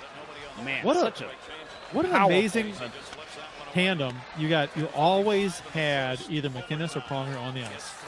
That's the way they typically did it. You almost always had one of them on the ice. Yeah, you did not see a pairing of Huddy and Barron. No, and in overtime, or Jay Wells. There was always one of them on the ice. And hey, honestly, I know kind of some jokes come from him, but Igor Kravchuk was a pretty good defenseman in his day too. Kravchuk was had the third highest minutes played by a defenseman in this game for the Blues. Here we go. I keep seeing 36 in this jersey and wanting to think it's Robert Petrovicki. I was going to say Philippe Ozon. Oh, me too. You stop breathing here every time you get into the offensive zone. Doug Brown back out for Detroit. He cleared it out to center. Murray Barron. You see Nate Anderson's comment on Casey versus Fuhr? Yeah. He said, I like to think that in the Casey versus Fuhr discussion, Fuhr was obviously the backbone of the regular season, but I don't believe the team would have played as hard in front of Fuhr as it did with Casey in net.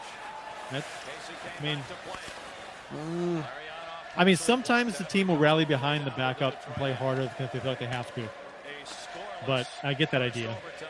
But Philadelphia Flyers 2010 with Michael Leighton as their goalie. Almost won a Stanley Cup. Yeah. Ridiculous. Especially when you see your backup playing really well. It's like, oh, wow. Yeah. He is our backup, and he's out here busting his ass.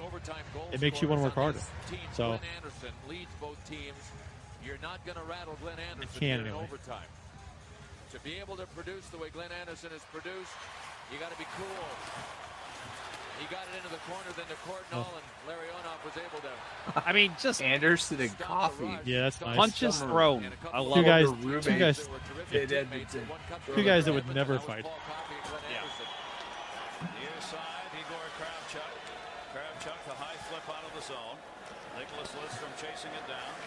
He had 4 penalties in the first period, 1 in the second, none in the third. It's the way they've played it. Wayne Gretzky shuts it down. Blocked. Fedorov. And Gretzky just gets smothered. when he has the puck. Fedorov all over him Fedorov. again.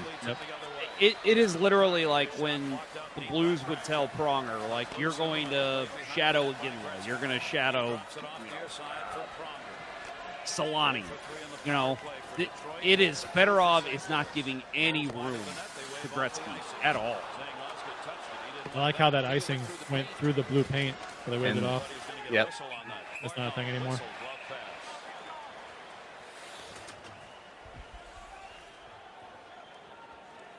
8:47 left in OT. OT1. We are still at 0-0. This, I mean, we've talked about like when your team is in the playoffs before. It's not fun. It is painful. It is. You are on the edge of your seat, and it is like you're just in pain. You just want your team to score so bad in overtime, and it's just your heart just goes through everything. Yeah, Come on, beer 3 now, boys. nice. That was an incredible stat that they just put up. Right, the Blues had the only 3 players in this game that had Game 7 winners. Yeah. But all with different teams. Yep. Was it Corson, Gretzky, and Mateau? Mailto, yeah. And Courtnall was just hauled down. Courtnall had a shot at a breakaway when he was hauled down.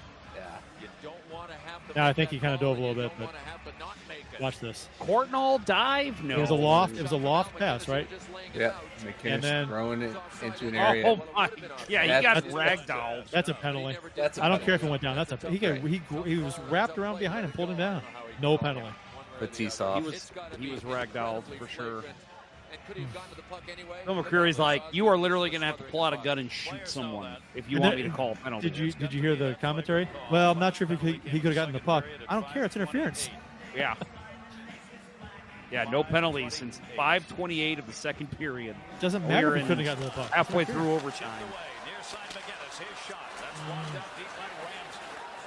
So many veterans playing in this game. Mike Ramsey's one of them. We've seen a ton of ice. And there's no, like, the beauty I love of this overtime, too, is I'm not seeing any safety. There's a lot of times, even in Game 7, where you'll see some players that'll just be like, all right, I need to make the safe pass, make the safe play. Both teams are fucking going for it right now. Yeah. Like, there is no die. There is just go for the goal. Chris Bray says, and the winning goal in a playoff game is either, like overtime, is either elation or a bullet to the head. That's true. Yep. There's no in between. Why they call it sudden death. Yeah, and when your team scores, it's like the elation is just so great that because you're like, yeah, I avoided a bullet to the head. Thank God. Yep.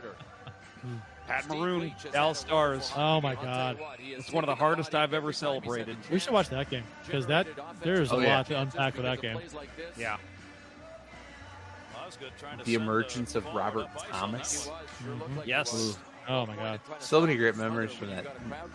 Sammy Blais, his greatest moment in as a Blue with a clap Bob breakaway. That was Game 6. That was game 6. Yeah, no, I'm just saying that series. So many great yeah. memories. Yep. Oh, and the shot off the mask. Yeah. Before that, the collarbone breaker. Yeah. And Schwartz had to redirect out of midair too. After that, Yeah. it was going wide. He had to put that thing on net out of midair. The way this is going, Gary, I mean, I was Crazy. serious earlier when I said, why does 2 a.m. Kind of pop into my head? 1 a.m., 2 a.m. Don't want to scare anybody. Once again, sleep is overrated. Let's show the one without it. I never understood, like, every player in the NHL is wearing a helmet, except McTavish. At least wear a Jofa. Something. Get something on you. I mean, If that's how you've always played, though, it's hard to make the change. His secret was 20 pounds of hairnet hairspray. Yes. Just as good as his Yofa. That's offside. Arianoff would come outside at center ice. That last face-off was There are a lot more Jofa Yofas. helmets than I remember. Oh, They're those big. things were... They were all over. They were all over, and oh my lord, they did not protect you at all. I know a guy who still plays with his Yofa, and it's like it's a stretch to even call it hard plastic. I have a Yofa helmet. Do you really? Yeah, it's old. It's super old. Oh, we should one of these times we get out there with Bill, you should wear it just for the hell of it. Stick and puck or something. It might be a different model. It's the same idea. Same kind of thin plastic, but not a lot of padding. I'm sure I can find one online. I should try to find one. Fedorov got it up into the zone. Doug Brown sent it. Pronger, the hard wraparound. Brett Hull. Hull, Corson, Gretzky. Hull unable to clear on that one. They set Brown up in front. Yzerman in the corner with Fedorov taken away by Hull. Pushed out of the We're at zone. 7 minutes left in first overtime, and we are still at 0-0. Oh, here we go. Look at this. Here it is. Oh, Is that on Corson? should have been the series right there. Corson comes in on a kind of a hodgepodge. And I'll say this: whether Gretzky goes or not, Corson wins the series on that goal. He ain't going anywhere. Blues again do not acquire Pierre Turgeon. Yeah, because he is a Blues hero at this point. Yep. Well, you don't know because Keenan stays and does crazy things. Oh, yeah, he just came in and tried to go 5-hole. Oh, my God. Great That's on read. Konstantinov. That's on Konstantinov. He stole from That's a Konstantinov. great read on Konstantinov. Comes in alone, and Osgood just doesn't give him anything. 5-hole. That's just hockey sense by Corson. Being able to read where Konstantinov's body was going to go and then basically bringing his stick across his body and poking it away from him. Beautiful. Oh, one time that. God. God. And it's whistled in the corner after Draper covers it. Chris Draper, Look at his face. really felt the responsibility to get back and help Oh, wait, out on that's that one next because series. it was Chris Draper that made the drop pass at the other blue line. Yeah. That backfired. Oh, that's right. That was that. Yeah, that was that next series, wasn't it? And so, yeah, the Blues could score in this fucking overtime. Chris Draper's face would have been saved. And the Red Wings that's a Avalanche consolation prize for us, right? and the Red Wings Avalanche series, rivalry wouldn't quite be the same either. No. Yeah, it got real nasty. And that's what started it. That's what started it. 6:38 left in our first overtime. God, it's so weird to think back and how Peter Zezel was a very central player for the Blues at this point. Yeah. In his second stint with the team, too. Yeah. I was a big Zezel fan. I liked him a lot. Oh, I like Zezel. Great passer. Yeah, great passer. Great face-off guy. Real good face-off guy. Do you remember Gonzi's shoulder pads? Gonzi's? Oh, yeah. I do. I remember the name. That Zezel was part of that Flyers team that made those popular, and he wore them in his first stint here in St. Louis. Okay.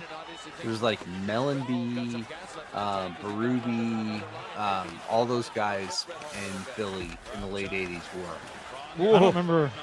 Yeah, that was dangerous. I don't remember what they looked like, but I remember the name. They were massive again, black how and is that not a orange penalty? things. Pronger should have just gotten 2 minutes for absolute ragdolling a player. But wasn't a penalty back in the day. No, it's a penalty, just not in overtime. No. Murray Barron. Look at that pass, though. It's a beauty pass. Out to McTavish to Corson, near boards, shot, save. Nah, not a good shot. Nah, easy on the ice from the boards. Slow. But hey, you get an offensive zone face-off. That's the goal there. That's true. Got to win it though. Yep. Well, it's Who's way out up there? Peter Zezel. Zezel back out there for the face-off? I don't know. We'll see. 93, the Maple Leafs and the Red Wings. Game 7 ended right there. Jokers. Mike Vernon in goal. Nikolai. It was not Zezel, but they won the face-off. He won the face-off, but he won it too well. Into the zone. It was all the way out to center. Game 7 went down to defeat. This one is just Man, look at it. Just think about how much the Blues shorten the bench here. We're seeing the same, 9 guys out there. Yep. day 1. And his own mind was to win the cup to have a successful year. Here they are. They should just triple shifted Gretzky to get him away from Fedorov. From the Stanley Cup Finals. Fedorov just would have stayed out there. I mean, fine. Then bring Gretzky off, but put him right back on again. I guess Fedorov probably has a lot more stamina than Gretzky at this point in their career. Well, plus you got home change, too. On the fly. I'm talking on the fly. Yeah.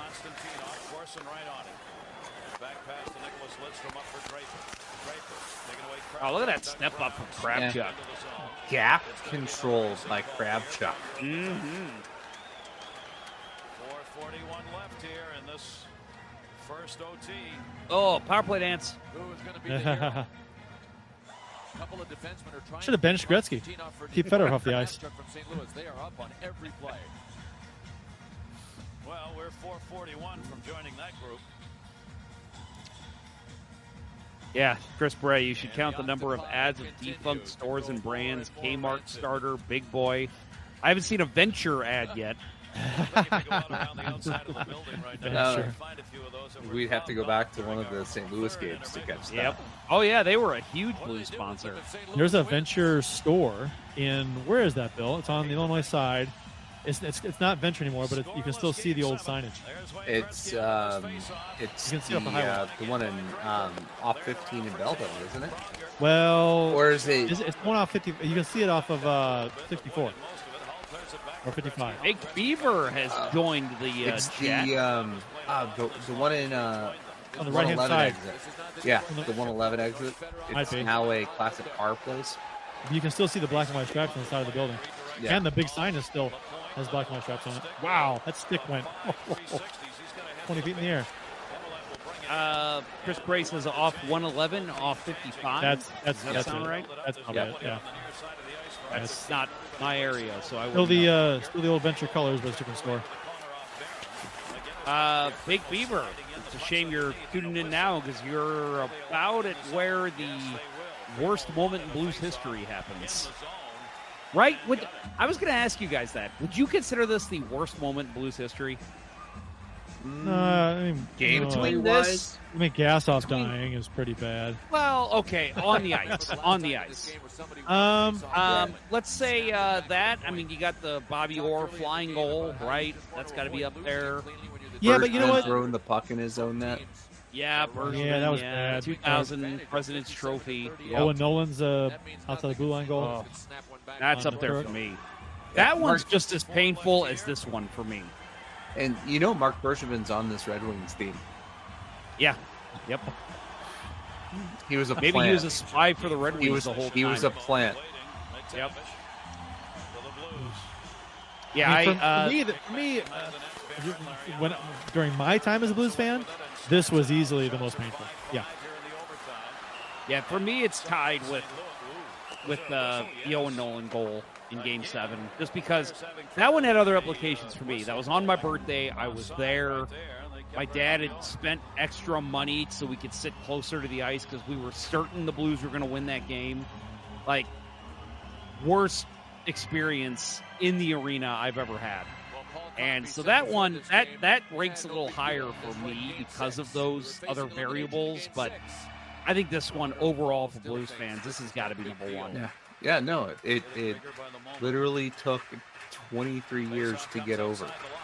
Yeah. Yeah. And it still really sucks, but yeah. But it's something that, because, I mean, it sucked at the time really bad because it's like, well, one more year without a cup. And then in years after this, it's like you look back on it, it's like you still hadn't gotten the cup. Oh, look at that. And you have, look at Zezel. You've Should got have passed it. The one Yes. time Zezel doesn't pass. Portnoy's wide open going to the goal. It's because he had that clap bomb that almost scored earlier. Yeah. Right? He thinks he's on a heater. Man.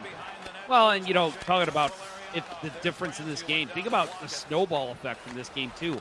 After this, how many years in the next 10 years did the Blues lose to the Red Wings in the playoffs? Yeah, they couldn't get over. They couldn't get past it. It was like after this moment, the Red Wings, the Blues have still not beaten the Red Wings in the playoffs since this moment. No. Well, and the Red Wings are now in the East, so it's kind of harder. Right. But yeah, they bet, 4 more times, and they never once beat them in the playoff. the last time they beat them was 91? 91, I believe. Was that they came back from three games to 1 down? Yeah. That'd be a good game 7 to watch, too. Because that was a close finish. I went to a couple games in that series, too. I think I have that the game. Old arena. Yeah, right. Big Beaver says, I figure your worst memory ponder was when Pronger was traded to the Oilers. Yeah. You know what's funny? Is that, I don't know, I was probably just trying to make myself feel better. Phrase I'm not thinking of here. In denial, I guess. I remember waking up that morning, coming downstairs, being online, and seeing the trade happen with Pronger. And I remember just kind of sitting back and then thinking, Eric Brewer, Olympic team, gold medalist. This other guy with Witka, this other guy Lynch, they seem pretty good. Seems like a pretty good deal for the Blues. Like, okay. And then, it wasn't until about a year later I realized how awful the trade that was. That no pass. He's a good passer, and all I do is just elevate it over his stick. That's it. Yeah, fake What to the do? slap shot and sauce one right over Ramsey. I mean, at least get it low on net for a rebound. Goddamn Bob Ramsey. Third baseman for the Cardinals, also playing hockey. Why do you hate St. Louis, Bob Ramsey? Bob Ramsey, that was Rich. Mike Ramsey. Yeah. Mike Ramsey at third base. Yeah. And Bob Ramsey's the broadcaster. right, That's what I was Mike thinking. Ramsey, the hockey player, Yes. in this game. Yes. Long-time assistant coach in Dallas, was it? After his playing career was over. Part of the reason why these jerseys are hated for me is that this was the Keenan era and bad memories, right? Yep. The worst going Blues history up to this point, for me anyway, for most fans, was in this jersey. Nothing good happened in this jersey. No.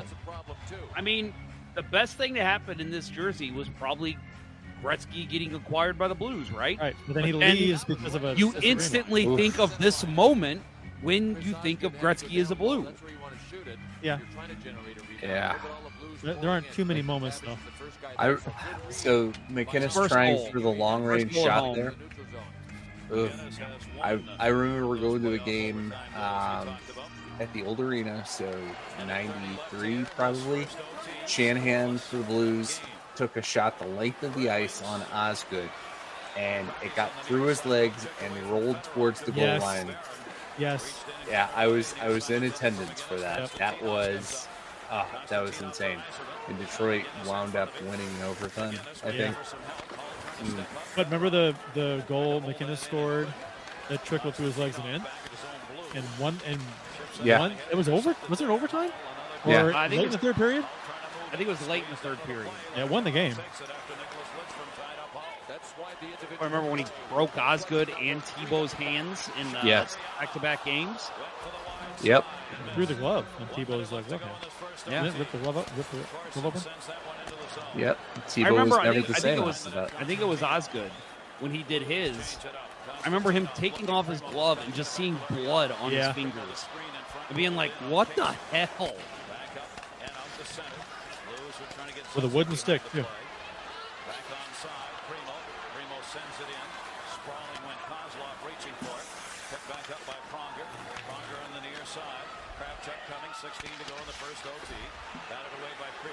Yeah, and this was still like, this was in the tail end of my my like 100% eat, sleep, Blues hockey in my childhood. It was the late 80s to the late 90s. That 10-year span was just like, that's all I did. That's all I did. Mike Keenan just literally would free his lips. Fuck you. You know what? That's one of the things I miss about playing hockey is just the random fuck you. Oh, constantly. I still do. I'm very friendly now as in a beer league. But man, that is still something that comes out of my mouth at least once a game. Oh, what a save. Like 15 seconds into the second overtime, Fedorov is robbed by Casey. Sending pass by Yzerman. 14 seconds. 14. Oh, my God. Such a stickler, Bill. Let's right there. How does that get it right? How does that happen 15 seconds in, guys? No, that tells you right there. Yzerman wants it, and he's going for it. He drives it. Yzerman, again, at this point, 10 points in this series in 6 games. Yeah, it's unbelievable. Yeah, how does that? And at this point, that's 39 saves for John Casey to Osgood's 28. And the goal is not too much farther. It happens fairly early in the second overtime. Yeah, unfortunately it does. Just watch for Gretzky to get possession at center ice. Well, the thing is that Gretzky picks up, he actually makes the turnover himself. But he doesn't handle it cleanly, and he hands it right to him. He kind of one-handed a puck that was kind of behind him. Yeah. He played it kind of lazy. He did.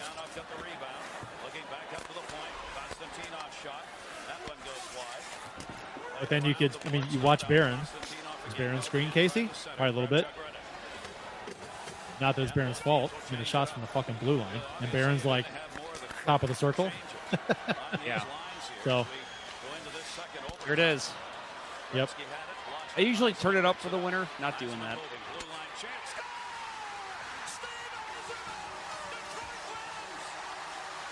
Man, I was already in tears at this point. I know exactly how I felt. I know exactly how I felt. Yeah, I couldn't believe it was over. Well, and it's funny, right? Because now you're instantly like, okay, let's hope for an offside. Something crazy happened where they can review this. But at this point in hockey, that's not how it was. It was instantly like, game's over, series over. The camera work too. They'll show the replay. Fucking amazing angle on this goal. Yeah.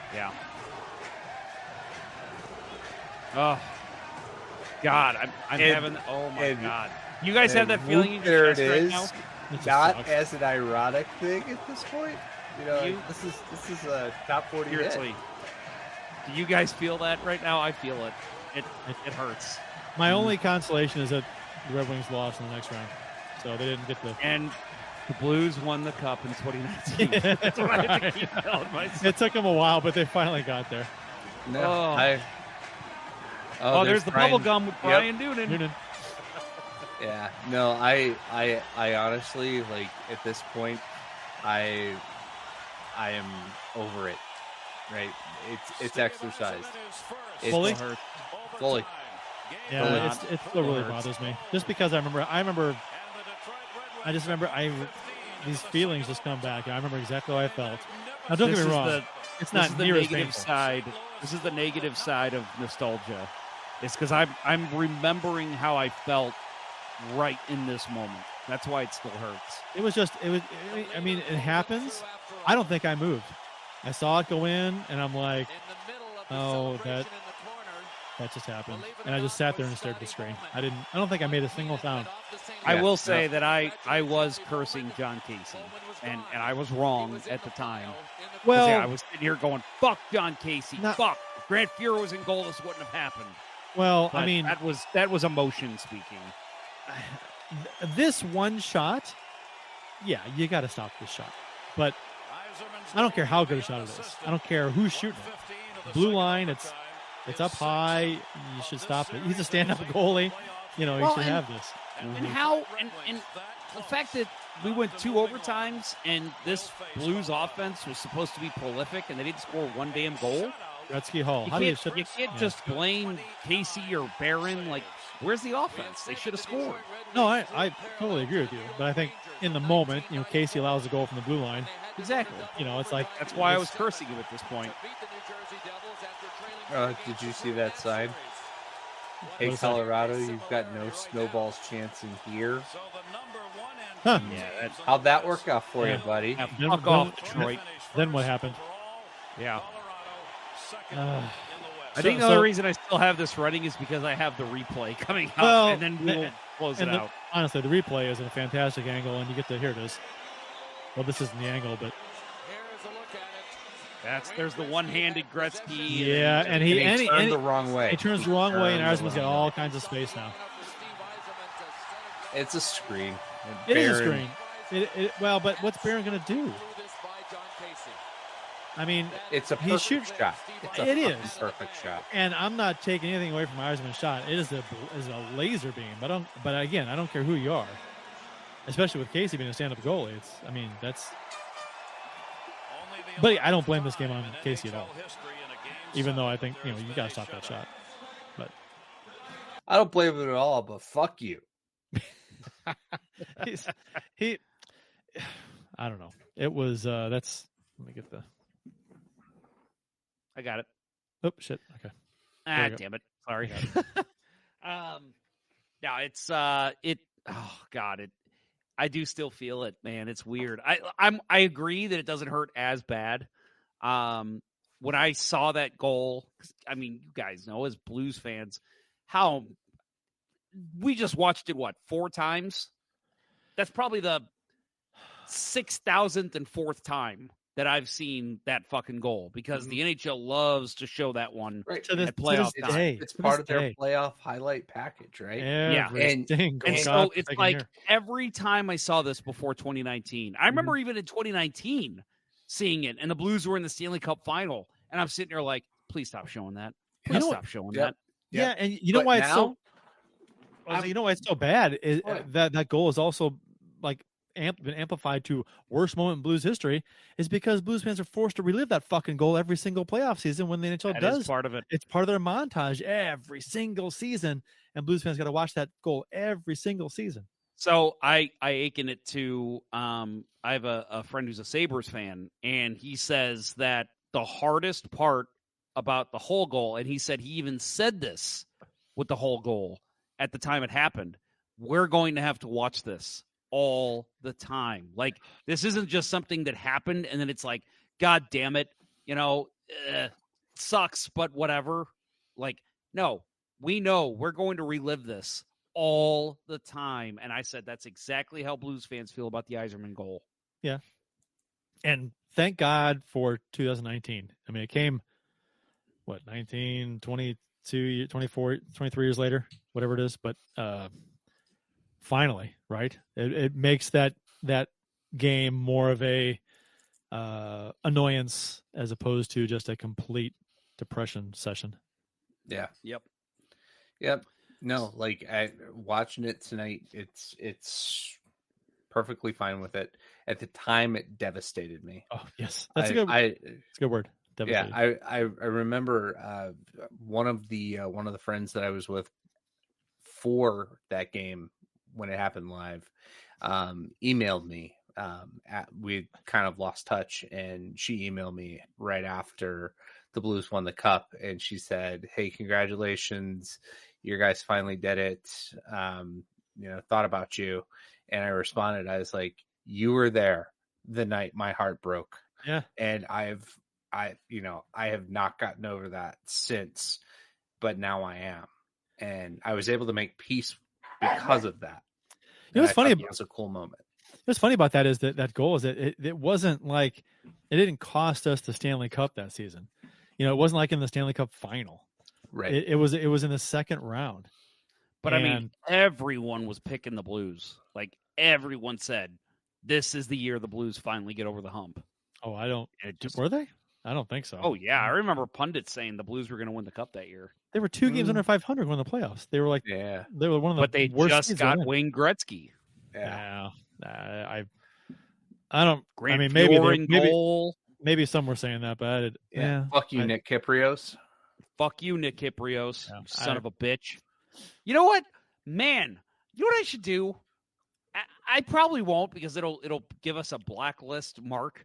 I would love to get Nick Kyprios on the show, act all professional, and just be like, "Oh yeah, we're here with Nick Kyprios of whatever fucking DSN terrible news organization that hired him because you should never hire an idiot like him." And Nick Kyprios, former Maple Leaf, scored this many goals. Nick, thanks for joining the show. Oh yeah, thanks for having me. Fuck you. And then just sit and stare at him. Yeah. Fuck you. Thanks for coming on the show, and then just hang up on him. Right. We're gonna show you pause, think about it for a second, and then fall backwards onto Grant Fierce knee over and over for the next hour and a half. Good idea. Just show him the video too. Yeah. And just be like, all right, walk me through this play. Right. Well, walk me through this play. Fuck you. He has since said that he drove one on purpose. B&H Kel in the chat says, YouTube chat says, Blues were highly favored in this series. There's not a chance in hell. I'm pretty sure they were. In this series? Yes. The Red Wings just set their all-time record for wins in a season. Again, you think about the way that the Red Wings were known as chokers and how the Blues had Hull and Gretzky and Fior and McInnes. I remember. Do you know I remember? I remember after the Blues got Gretzky, I remember the issue being the Blues still weren't that great. They weren't winning a lot of games. It wasn't as expected. Hull and Gretzky weren't working well together. They split them up. Specifically hearing somebody say on ESPN or whatever, saying if the Blues can get past the Maple Leafs, they will win the Stanley Cup. I don't recall that at all. And that would mean that how can they say that? And now I could say I could maybe understand it if they said they got past Detroit, because Detroit was like a juggernaut. I mean, I know that they were chokers, but you can't overlook the best team in NHL history. Right. In the second, you can't do that. I mean, right. I'm just trying to be I think I'm being logical. I think, but I don't know. But it's again, I know they're not as good, but you look at the Toronto Maple Leafs. Nobody picked Toronto to win the fucking first round against Boston this year because it's Toronto. And that's what people were saying in the 90s. Detroit won't get past whoever they place in the first round because it's Detroit. They're chokers. If Toronto had beaten Boston, best record that Boston set last year, if Toronto had 70 wins or something stupid, you don't think people will be picking them for the Cup? And this is finally the year if they can do it. They've got the team this year. No, I think you'd see a lot more of that. I think you would. You might see it a little bit, but sure. I don't. I see it a lot. I don't think you'd see it a lot. Sure, I think you would, because they're known as chokers. And look what they're doing again. But okay, well, they're forcing a game 6. Yeah, I'm looking forward to that game tomorrow night.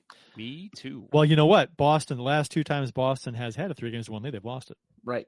Florida last year, Toronto before that. Yep. So I wasn't even watching. Did the Kings lose? No, it's they're going to. It's 4-2 with 5:14 to go. Actually, I just saw Sports Center was on, so I guess they were just giving an update on something. Yeah. Anyway, well, this was fun, guys. It was interesting watching. It's nice to know Bill's over it. Kurt and I are not. But it is easier, right? It's a lot easier to stomach it now. I'll never get over it. I mean, it's always going to piss me off. But no, it's not devastating to me like it was up before 19. Right. No. You have all the life you've lived between there for additional context. And, it's like, the worst breakup you ever went through, you're pretty happy where you are now. Right. Right. Yeah. Right. That's a very excellent point. That's true. I mean, Bill, you mentioned you had somebody reach out to you after 2019. Same as me. I dated a Red Wings fan for a couple of years a while back. And, and I didn't tell my wife this, but she did reach out to me because you were married at the time. Yes, yeah, right, exactly. No, she did reach out to me after the Blues won the cup, and she did message me and say, because we had a pretty nasty breakup, so hearing from her was very odd. But yeah, she did say, "Hey, now you can finally get over the Yzerman goal, right?" And I was like, "Nah, still fuck that goal." But yeah, it does feel a lot better now. Yeah. No, my worst breakup of all time, probably, or the most heartbroken I ever was. She was a Red Wings fan too. So who's that? Yep, Kiva. What? Oh, she was a Red Wings fan. I didn't know. Yeah. She was a Federer, specifically a Federer fan. Well, right. Her and Touche would get along then. Yeah. Yeah. Well, and for me, why this game was, we all, obviously Blues fans all have their own story as to why this was so bad for me. It was because being my dad, again, this was the year my dad believed this is the year we're going to do it. And, being 11 years old at the time, I was like, yeah, Dad, you're right. The Blues are going to win the cup. I'm in tears. The Blues lose. And I'm like, they're never going to win again. My dad agrees. 97, 98, 99. Never going to win the cup. They're going to lose. It doesn't matter. 2000, my dad was insistent. Roman Turek was the last piece this team needed. A lot of people were. Yeah, I know. He was one of them. He was the guy to get out of Dallas, right? That was. And at that point in 2000, I was 15, and I, felt like I really understood the game at that point. And I was like, yeah, I'm not as sure about it as you, but their path is there. They can do it. And so I was insistent too. I'm like, if they're going to do it, it's going to be this year. Then they fucking lose in the first round on my birthday. And I'm just like, a shot from fuck Yzerman, fuck Nolan, like, fuck the Blues. Like, I was like, they're never going to do it. And that's why I said up until 2019, when I was actually confident in that team, that's why every year I said, Blues are never going to win a Stanley Cup, ever. The Kings are not going gently into that good night. Adrian Kempe with a beautiful redirect in the high slot. Oh, is that like 2+ minutes left? Yep, 2:18. That's a great deflection. Oh, double deflection. So at the end of this series, or actually the end of this game, John Casey, 1 goal against, 40 shots against, 975 save percentage. Yeah. He was great. You can't ask for anything more from your goalie. Well, you can ask for one more. You can ask for that one save. It's such a shame because you see it today. You see a goalie stand on his head all game long and allows a soft one, and then everyone blames him. It's just like that's unfortunate. Right. But I mean, we talked about watching that, right? Fedorov shut down the greatest player in the history of the game. Yep. Didn't have a sniff on goal in that entire game. And that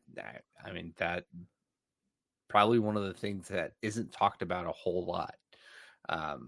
Just because, the goaltending battle that was. But, what it comes down to it, Glenn Anderson and Peter Zezel, second line guys on this team, had the best opportunity. Well, I guess Corson, the 3 best chances. So guess how many shots? Yeah, 2 shots on goal this game. He was a -1. How many did Hall have? How many did Hall have? Let's say the only time we talked about Hall, one. Hall had 1 shot. The only time we talked about Hall this entire game was when he whiffed on that shot, right? Like, he didn't have any chances. And yes, this is, again, twilight year of Gretzky and Hall. But still, they're your go-to guys. Hall still, what did he put up that season? He still had a good 70 goals. Yeah, he had 70 goals that year. That's ridiculous. Right. And he left here to go win the cup in Dallas and then Detroit. Right. And to me, that was the salt in the wound. You know what? Brett Hall and Shanahan. Hall had 43 goals that year, by the way. No, he didn't. What? You're looking at 70 games played. Oh, did I? Sorry. In 95, 96. Yeah. 43 goals, which, even in the dead puck era, 43 goals is great. Murray Barron had more shots on goal than Hull in that game. Barron had 2. And on the ice, so Corson, Barron, Gretzky, Hull, McInnes. So it's Barron and McInnes on defense. Man, Hall's last year here, he only had 27 goals. How many games played? 66. See, people thought he was kind of done. Or not done, but he was never going to put up what he had before. But he became that role player in Dallas and Detroit. He learned the Hitchcock system, which was hilarious because no coach could get through to him in St. Louis. Right. And somehow, and Hitchcock did. Yeah, the hook to the face by Dedeaux there. Yeah, right. That was pretty funny. But yeah, I mean the story of Hull's exit from St. Louis, right? Fires a shot at Quenneville's head, and Quenneville fires right back at him. Yep. Right? Because Hull said, "I'm not playing defensive hockey." And he gets traded to Dallas and becomes a Ken Hitchcock disciple. He didn't even play that much in that deciding game in Dallas because he was hurt. Put up 39 goals in 2000-2001 in his last year in Dallas. That's pretty damn impressive at that point in his career. Mm-hmm. Yeah. For such a defensive-oriented team. Yeah. Man, he got Hart Trophy votes that year. He played both ends of the ice. Yeah. Well, anyway, this was fun. I'm not as sad as I thought I would be. No. I thought, man, I'm going to close out this episode. I'm be like, why the hell did we do that? It was fun. It was cool seeing it's a lot of the old names. It was a good fucking game, but because you're a Blues fan, you just don't want to ever rewatch it. Because all the people that chimed in saying, why are you doing this to yourselves? and had you not watched it, you are still not able to get to closure, right? So tonight was about closure. I'm going to sleep well tonight. That's a good point, Bill. Baked Beaver says, with the 2 finger pointing emojis, insert fingers on nipples drunk hole. Yeah. That was a great moment. He was that. I mean, that is. I love the fact that not just the Blues winning the cup, but there's a number of whole moments where he yells, "Let's go Blues!" top of his lungs, bending over backwards with the microphone on the ice, and then when he's on stage saying "We went Blues" and the nipple thing and flipping off who did he flip off? He was giving someone the finger. It was the Bruins player. I think it was the Bruins as they were skating off the ice. It was just, Hull was all over the place, and that was just, yep. Love it. My favorite is just hearing the story about how which I'm just like, what are they thinking? The Blues, whoever the PR staff was, telling people at the parade, don't let Brett Hull have the microphone. Right, yeah. What? Yeah. You're not going to let... You don't think these drunk-ass Blues fans, you don't think they want to hear from drunk-ass Brett Hull? Like, what are you thinking? And plus, who's going to tell Brett Hull, no, you don't get to speak? And he sings Gloria. Remember that? Yeah. Yes. Can you imagine if that didn't happen? Oh, my God. Oh, there's just so many. It's like Hull was living vicariously, right? He was. That was so great. He wanted so bad to win it here. He did. And did it as an ambassador. But yeah. I mean, you take what you can get. But and he wanted so bad to win here, and that showed because his playoff numbers. He produced in the playoffs. I mean, not in this game. Yeah, he did. but he did produce in the playoffs quite well. Red Wings, Scotty Bowman teams, man, they knew how to shut down the best players, and that's what they did. And it's interesting too because Keenan, the Blues were able to shut down Detroit for a good chunk of the series too. So yeah, we should definitely do a Hull heyday game. Yeah, we should. Maybe his 86th goal game or something. Yeah, that'd be awesome. That was something that we didn't really mention. Was there was a game? I just closed it like an idiot. I want to say it was game 3 or game 4. The Red Wings put up an 8 spot on the Blues. Game 2. It was game 2, and so like that inflated. I mean, we mentioned Steve Yzerman putting up 11 points in the series. that inflated a lot of the Red Wings numbers. You take that game away, like you mentioned, all the like big stat players like Fedorov and all those guys that did put up some points. You take that game away, the Blues were great at shutting down their star players. Let's see how many. I'm looking at Yzerman had 5 points in that game. Yeah.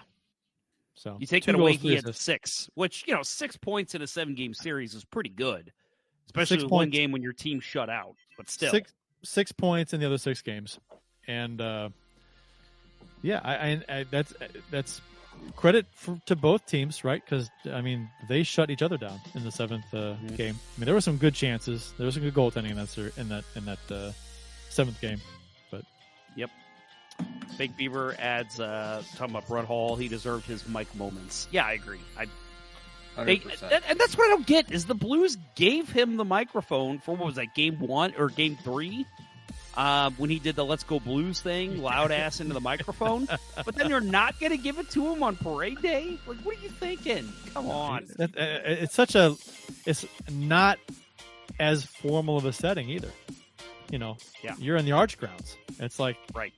Give anyone the microphone that wants it. As part of the organization. Who cares? Agree.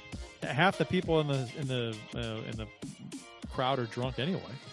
Yeah, exactly. So. And the rest are kids, and they're just there to have fun and dance around like idiots. Right. Like the drunk people. You don't want it to be boring. You don't want the parade, the event to be boring. You want what we got, actually. So. I'm a hometown hero, baby. Yeah, it's still weird to me, but I get it. That was the cringe part for me. It was cringy. When I heard it too, I'm like, oh, that's cringy. But it's like legendary now. It's still cringy. It was still funny. It's funny. It's cringy funny.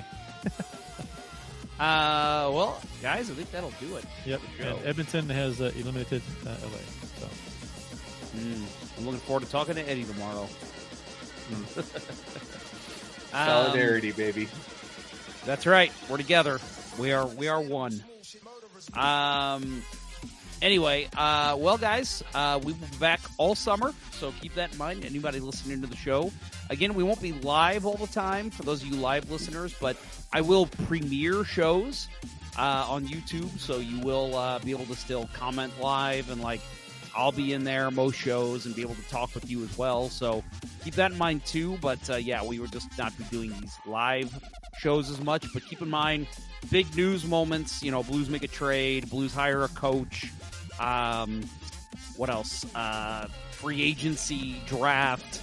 We will be having live shows at those points because those are obviously big moments to be talking about the Blues. So we will be back plenty live. But again, a lot of this is going to be pre-recorded stuff. We all have lives too. So, yep.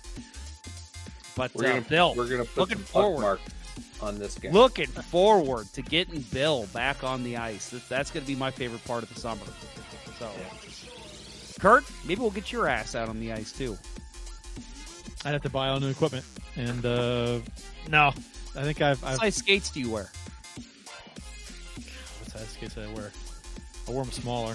10s, I guess. Maybe. 10s. Yeah. We'll talk. Either way, okay. Bill, right. I'm looking forward to They're going to be goalie-centric sessions. You don't even need shin pads. Yeah, I was going to say, we'll probably just be doing sticking pucks and shit. Yeah. Well, I'll come out, and I actually sold the last pair of skates I had to play it again. Well, you could just be or our a pickleball too. paddle, right? No, their pickleball selection kind of sucks. No, I give it a couple years. I'm sure Play It Again will be a huge pickleball spot. They've got some stuff there, but it's all new stuff. There's not a lot of used stuff there yet, but I'm sure it will be. After a couple years, guys will start saying, I'm going to get rid of my pickleball stuff. I play more pickleball now than I ever played hockey in a week. Granted, it's easier. Awesome. I don't have to gear up or anything. Yeah, I was going to say, it's a little different. You don't have to shower right away because you smell awful. I mean, I'm not lugging a big bag everywhere. I do have a big bag, but I'm not. It's not the same. I don't have to get ice time. Kurt's got a big bag. You heard it here, folks. It's easier. I just drive down the street and just go to the courts and. Oh yeah, I get it. All right. Well, folks, we'll be back all summer, so we look forward to it. Thanks for joining us tonight. This was a lot of fun. Support for Let's Go Blues Radio is brought to you in part by Mike Burgoyne from Real Brokerage Realty. Email him at mike@strikewithmike.com today for all your home buying and selling needs. That is mike@strikewithmike.com. That will wrap up episode 29 of season 13 of the original St. Louis Blues Hockey Podcast, Let's Go Blues Radio. Thanks for listening, and thanks to those who participated in the YouTube and Facebook and Twitter live chats during the show. We hope you enjoyed it as much as we've enjoyed bringing it to you. For Kirk Price and Bill Day and the bubblegum blowing Brian Noonan, as well as the absent producer Austin, I'm Jeff Ponder, and this was Let's Go Blues Radio. Until next time, everyone, fuck the Red Wings, fuck Nick Kyprios. Let's go Blues. Let's go Blues. Let's go Blues. The Chiefs are at home tonight against Cyanosport at the War Memorial at 8. Good seats are still available. A look at sports. I think that went very well. Thank you for listening to Let's Go Blues Radio. Now take off, hosers. I want you to have a heart attack and die so that we never have to do this shit again. Well, there's 90 minutes of your life you'll never get back. Sorry. St. Louis Blues, St. Louis Blues. Have you heard the news about our St. Louis Blues? They've only just begun, they're on their way to number one. Now there's no more blues for our St. Louis Blues. The Blues are on the ice tonight again. They're rough and tough and got the stuff to win. They'll always get one more, no matter what the score. They are quite a hockey team, my friend.